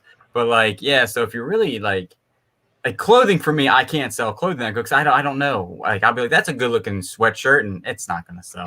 But like if I get into stuff that I actually know and do enjoy, because I guess I don't wear fashionable clothes. I don't know. But all I'm saying in the beginning, none of the clothes that I bought sold. I still have it. They're right up there. All of them. They're sitting right there, just looking at me every day. They made it to that side, which is never a good side to be on. I think it is good to have a combination, and I think a lot of it depends on where you're at. Like I was in heaven up in Pennsylvania with Jocelyn, and like so much like of what I love, but like I was so disappointed, and I even told, because like I know the antique mall owner, and I'm like, man, this is nothing like it is there, and they were like, no, it's not. And it's not, so I think it really depends on where you live, and if you can find what you like. I would love to only be able to do like the glass and collectibles and pottery, but I don't find enough to do the amount of volume that I need to do to make the money I need to make. So, And I also am like Julian. I do sell some clothes, but like the clothes I like would not sell either. And you got to be really careful buying something because you like it. Just because you like it doesn't mean it will sell. Both of these ladies have a significant following of people who like what they like.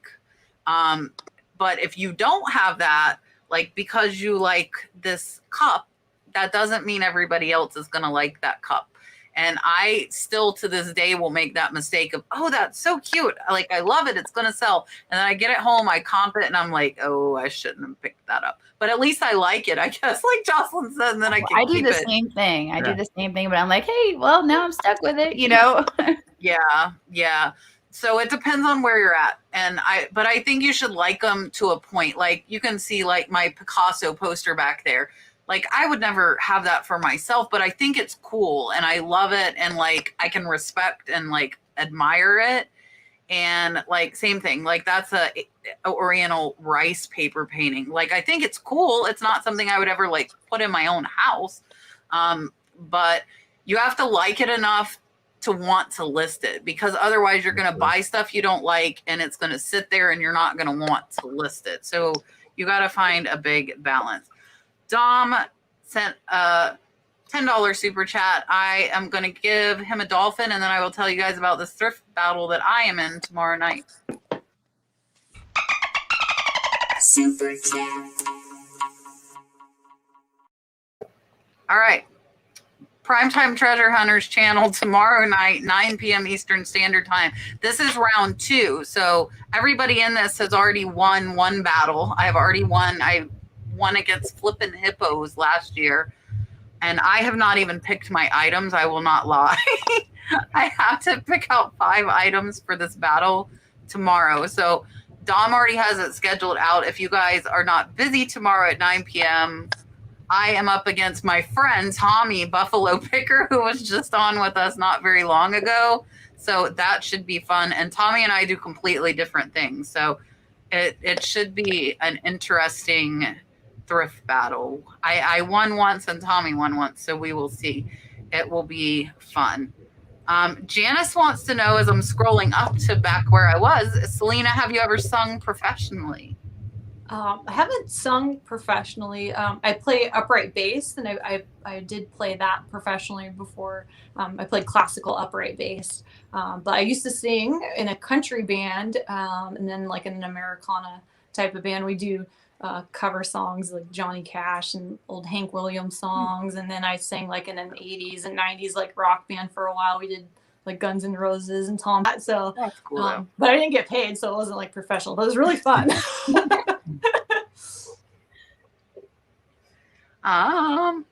Nancy over on Facebook says, how many days or hours a week do you shop, and do you have set days for other tasks for your business? I shop usually 2 or 3 days a week, and I'll plan my day so that when I go out shopping, I can get 2 to 3 videos when I'm out, so that I can get all my videos filmed. I could do all my sourcing, and do it all in 2 or 3 days. Yeah, that's it. I try to chunk it together too, because it's like you're ready to go. You got your mic on, you're filmed, you're in the zone. You know. How far is the other closest Goodwill? You know, like it's like you're bouncing from.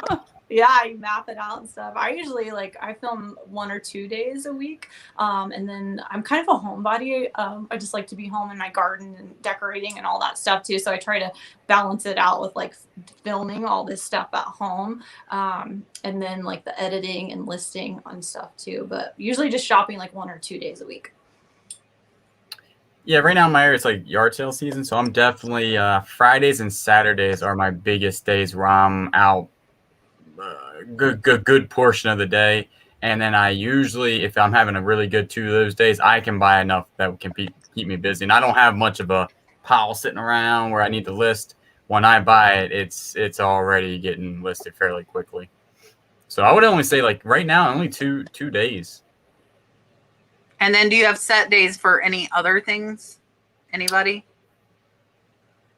I don't really have set days, but on days that I'm not shopping or, filming, I'm at the shop doing shop stuff. Yeah. super micromanaging everyone. They love when I show up at the shop. They're like, "Oh, great, Jocelyn's here to micromanage us." People like that, yeah. Hey, that picture. Do you think you could take it from like an upward down angle? I kind of yeah. Yeah, I typically will go like 1 or 2 days a week shopping. And I don't have set days. I've thought about it, and I know like when we had Tim Osborne to Thrift on, he does like every 2 day shipping, and I've considered that to where I could kind of like manage and spend like a whole day maybe editing videos and a whole day like listing a lot and getting a majority out. But I at this point do not have. Mo, reseller niche, is the GoPro 10 worth it, or would an 8 or 9 be good enough? I have not answered this because, and it's sitting right here. So the new GoPro 10 was released. This was released 4 days ago. I ordered it the morning it was available, and I just used it today. And I have not yet looked at the footage, so I do not know.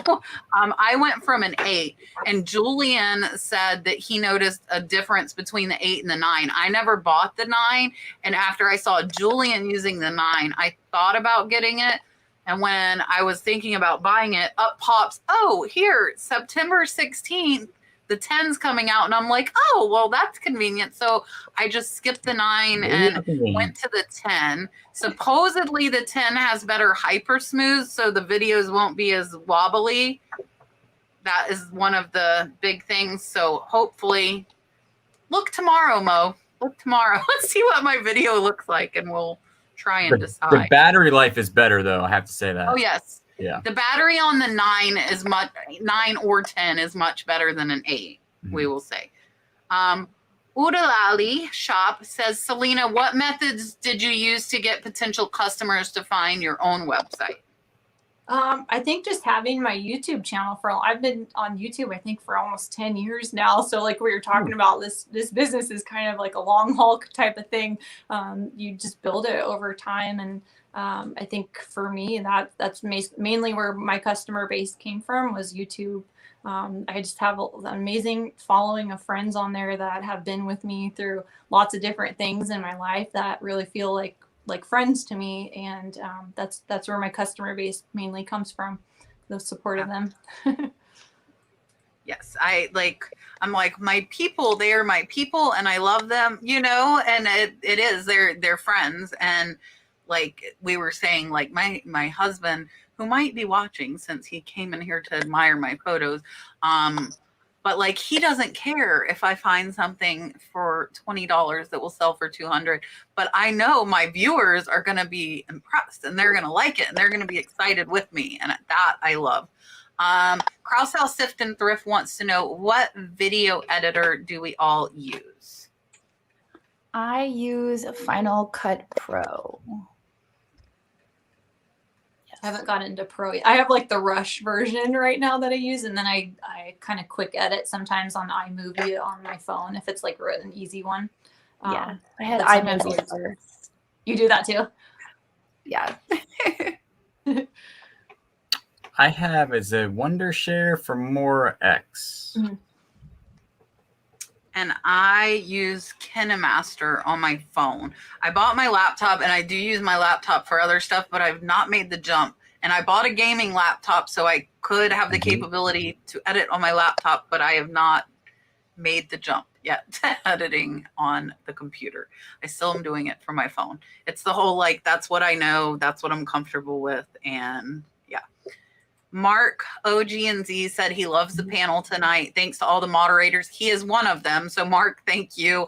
I know Pam, Flippin' Hot Finds has been helping a lot, as well as Richard, Otnip Drop Flips, and all of my other moderators. Thank you all. And I'm going to give Mark a dolphin, but Mark, thank you as well for helping. We really do appreciate it. Super chat. I'm trying. And I will tell you guys, normally I get to most questions. Tonight I feel like I've not even got to like 10% of them. We've had 1,000 in the chat almost the whole time, so I'm sorry. And we're coming up on our like quick fire. I think I will let Selena and Jocelyn grabbed this one. I am not knowledgeable enough to know this, but do you guys, can you tell, Grandma's Joy wants to know what is starting to trend for you now? Well, right now, Halloween is definitely trending for us. We're doing well with Halloween because obviously Halloween's coming. As far as just general collectibles, also the Waterford stemware is doing very well for us. And I think one of the reasons for that is because people are getting ready to start entertaining for the holidays. So those pieces are doing well for us. But yeah, I think that's my answer. For me, it's like the antique, like Art Deco and Czech jewelry, like the really beautiful glass jewelry that has the filigree work. It's some of my favorite, like to photograph because it just translates so beautiful. Like the color, that's probably Jocelyn, where you like a lot of your glassware, like the way it just photographs. It's like, wow, you know? Yeah, the Czech glass is amazing. Yeah, I personally love that, to wear that type of jewelry myself. So it's really fun to look for. But then it's also hard for me to part with. But that's just kind of fun for me about like my jewelry stuff, because like I can wear it and have fun with it for a while, and then, you know, pass it along to someone else who's gonna love it. And then also the other thing that's like really hard for me to find, and when I do find them, they just like fly. Are those tea strainers. Like if you find the little tea strainer that has the little footed rest that it sits in, it's this little metal strainer with a beautiful handle on it. They'll have like flowers or cherubs or roses. They just look really delicate and romantic. And they're really, really hard to find these days, but I always have requests for them. And when I do get them, they go really fast. So if you see them, snap them up. I don't think I've ever ran into one, so I will have to watch out for those. And Gloria wants to know, and I think we will all answer this the same, but I will let us all answer this anyways. Gloria wants to know, do you have to make videos to be a seller?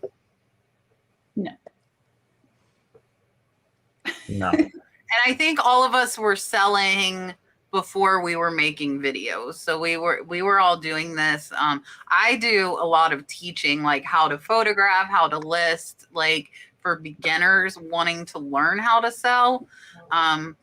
I think making videos makes selling harder because you're taking time away from your selling business, especially if you're just starting and trying to like multitask. So that is definitely a harder thing. And I believe I see another super chat from NC Picker somewhere. Where did it go? Here it is. He said, great show. Love all the panelists. I am going to give you a dolphin, and then I'm going to just scroll and pick questions. And for the last 13 minutes, we are going to try to answer as many as we can't. I can't even talk. As many as we can. So NC Picker, thank you. Here is your super chat. All right, let's see if we can answer this one fast. Can you talk about plus and minuses for auctions? Buying from auctions or selling through auctions? I don't know. I would say selling on them. I don't know. We could answer both. Okay. As far as selling through auctions, I don't usually recommend auctions unless you start at the price the least price you're willing to take for an item. I think we talk about this in almost every single video I'm on, but we have $4 auctions, and we're able to do that because of our following. Not everyone can do that unless it's an item that's very desirable. So I usually suggest, as far as auction goes, that you start at the least price you're willing to take. Plus and minus. If you don't do that, then you're going to lose money. That's the minus. Yes, for sure. That auction thing, I guess maybe that's why I wasn't successful with eBay stuff. I would do like maybe that's why. I would do the buy it now or best offer thing. That's what I would always do when I would list things, especially if it was something like really cool. I'm like, man, I don't want to let it go for 99 cents, just in case. Yeah. I'm just gonna echo exactly what Jocelyn said. I start mine a little bit higher wherever like the minimal is, but the drawback would be it might go higher, or you might just get that minimum amount. So yeah. And if you have something that's not like super desirable, the minus is the person that wants to buy that might not find it in the 7 days or 5 days you do your auction. I very, very rarely do auctions because of that. I mostly do buy it now because of that. Hold on, I'm looking. I'm going in reverse though. It's kind of weird. It's kind of weird. Pam wants to know, how much time do I spend scoping out auctions? Lately, not much at all. Seeing when I am in a buying mode, I will look a couple of hours a day. Right now, I have plenty of stuff. I saw Jocelyn's jewelry. It's Jocelyn's fault. So I was like, I'm going to go find some cool jewelry. And actually, Selena, do we want to tell everybody? Yeah, let's do it. Okay. Look. Okay. So Selena and I have been doing live sales with Yvonne, and Selena is going to join us on the next one, and we are going to do all jewelry. I'm so nervous. I've never done a live sale before, and I've only done it twice. Oh, really? I'm not a pro. But I bought 15 lots because Jocelyn had like amazing jewelry at her shop, and I'm like, where did you get that jewelry? And she's like, auctions. And I'm like, oh, I know how to do that. So I went I've done that before. and spent $800 on jewelry.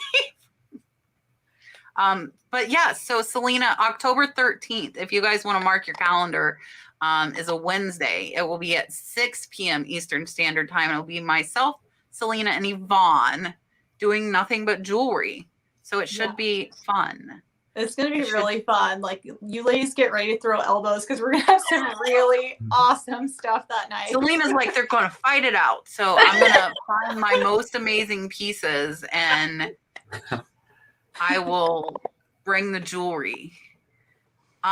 Lisa wants to know, do we ever go to estate sales and find success in doing so?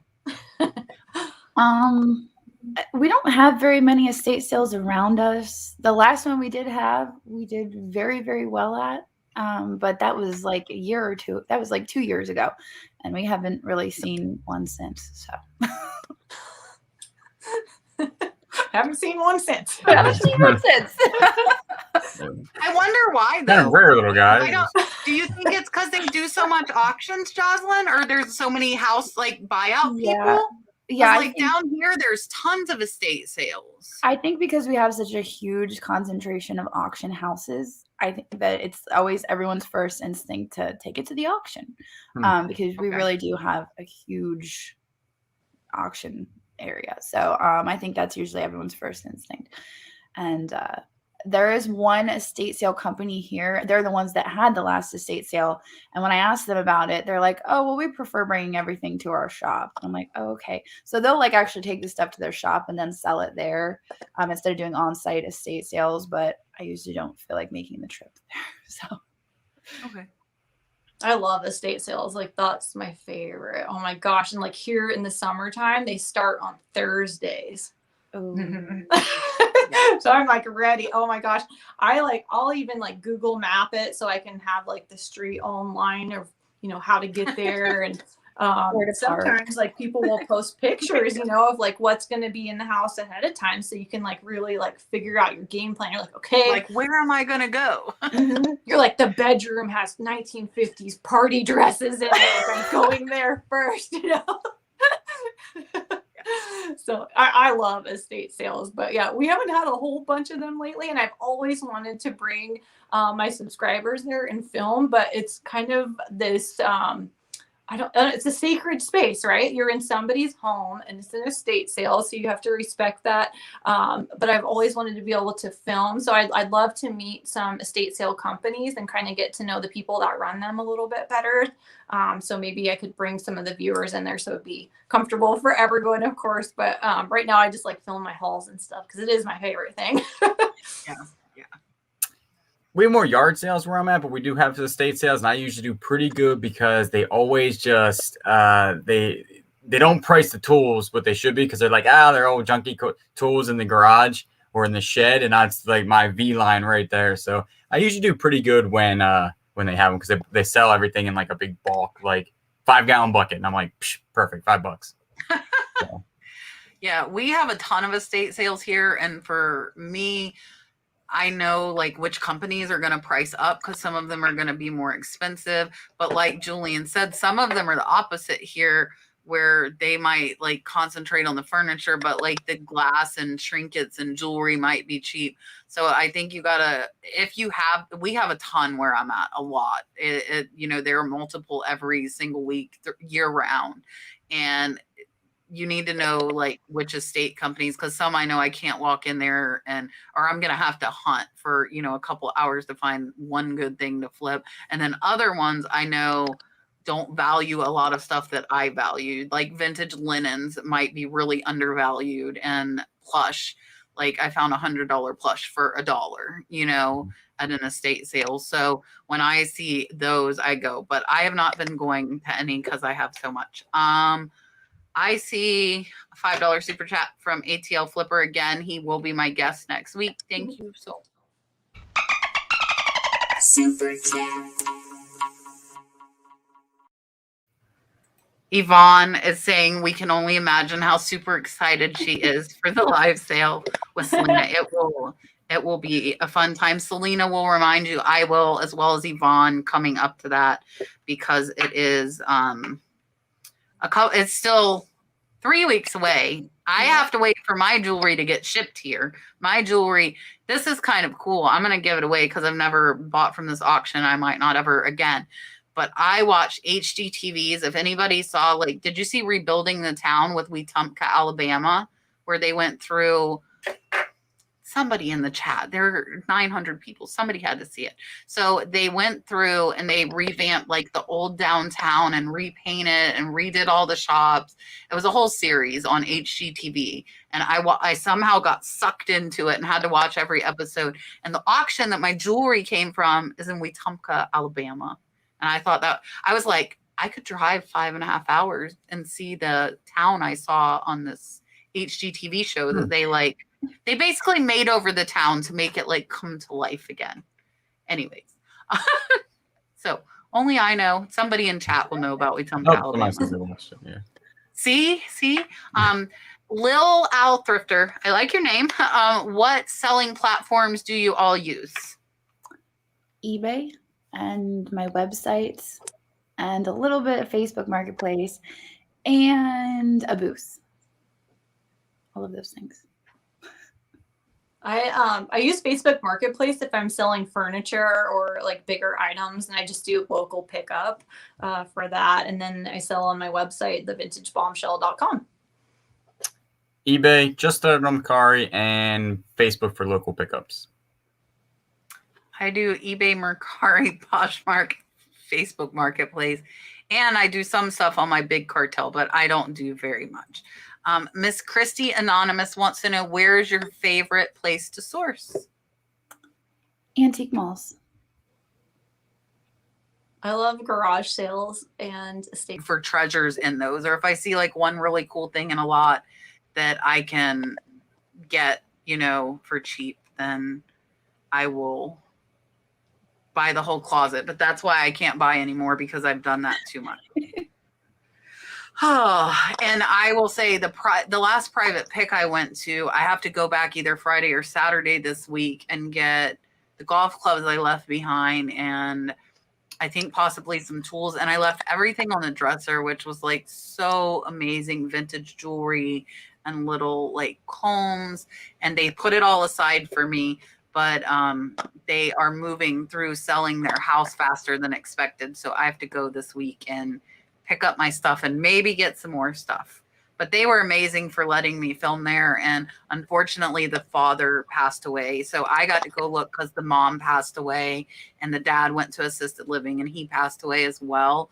So now they will be selling the house. But they actually said it's better because it was the whole, like, the dad was not happy once mom was not around. So he passed 3 months to the day after the mom. But they were amazing with letting me film because it was a viewer's friend that was. And I love making that video, and I putting the stories in about the clothes and her mom singing. And that was just, I wish I could get more of that. Actually, if I could get more like that, that would be my face, because I like hearing the stories. And a lot of people didn't in my video. And I was like, oh, well, it's my video and I love hearing the stories. So we're going to hear the stories, you know? But yeah, that I'm looking for another. We could probably answer like 2 more questions.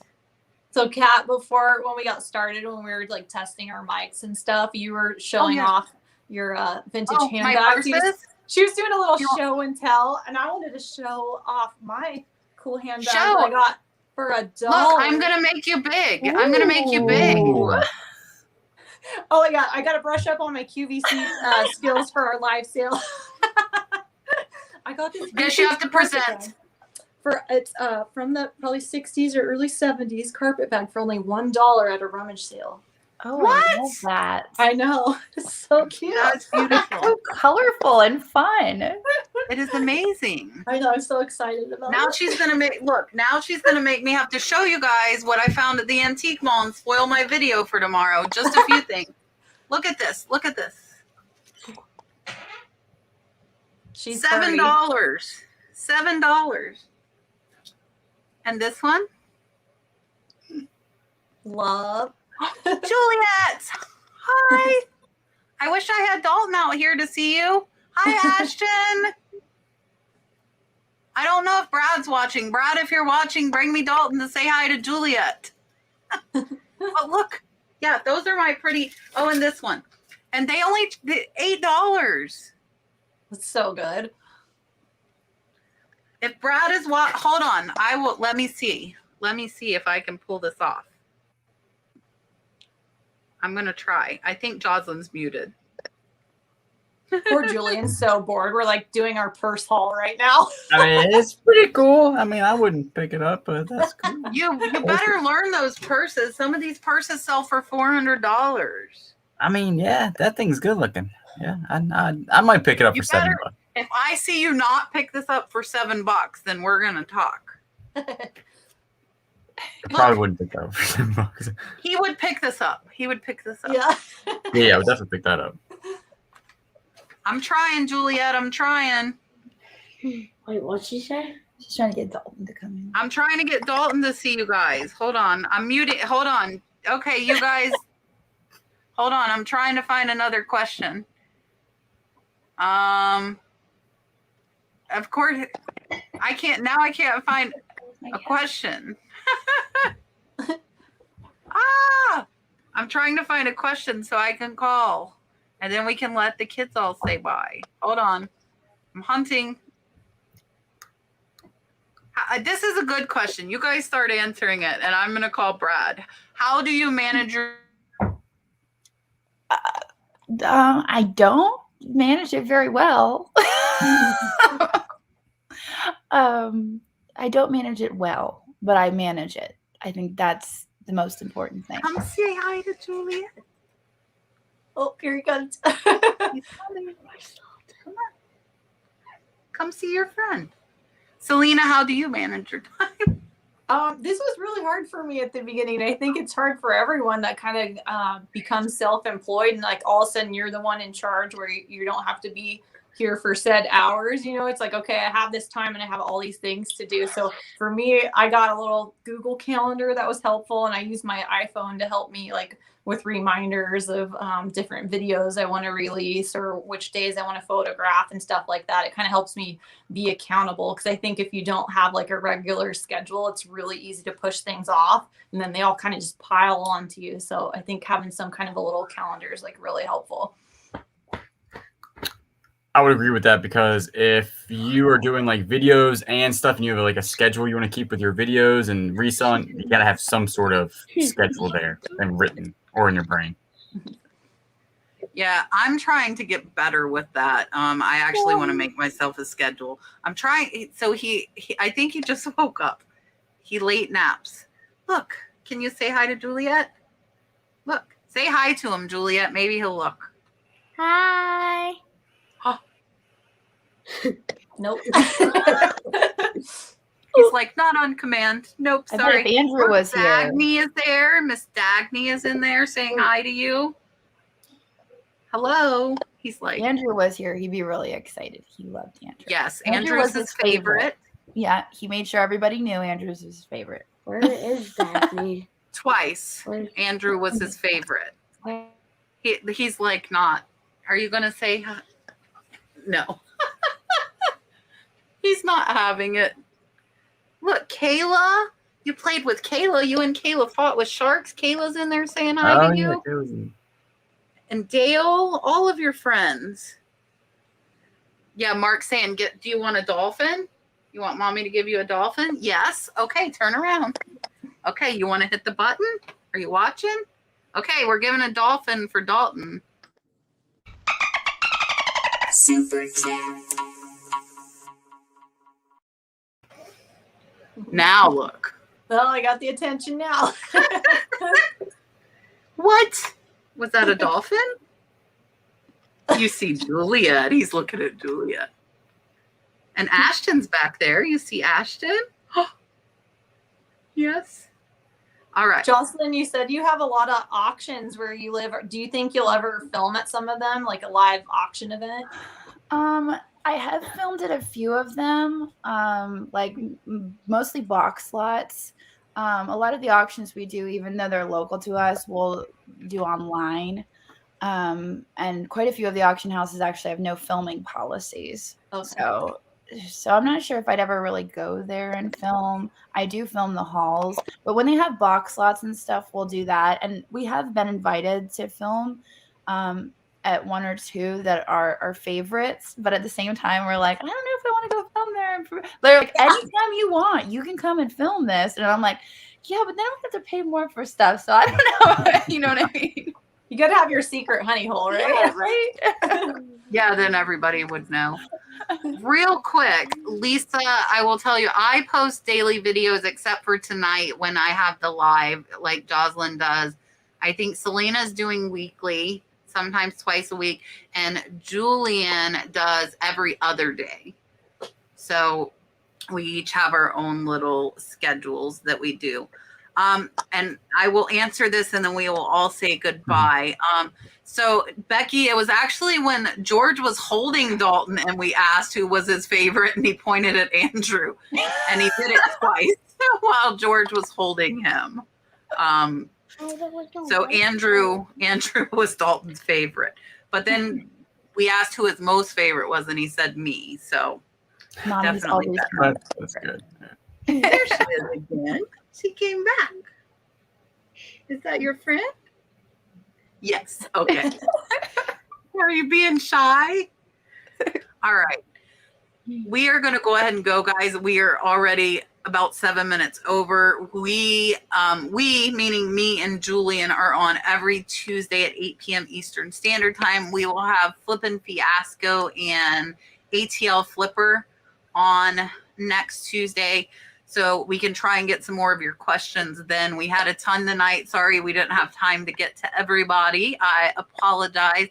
I thank Jocelyn for coming on again. And Selena, I hope you had fun. Thank you so much for coming on. This was so fun. I was so nervous because it was my first time doing a live video, but it was super fun. And thank you for inviting me tonight. Thank you for coming on. I appreciate it. It was a fun time. If you guys do not know these ladies, definitely check them out. And also my neighbor here, Julian, Bearded Thrift Machine. And we will see you guys next Tuesday at 8 p.m. And tomorrow night on Primetime Treasure Hunter, I will be in the thrift battle. Bye, guys.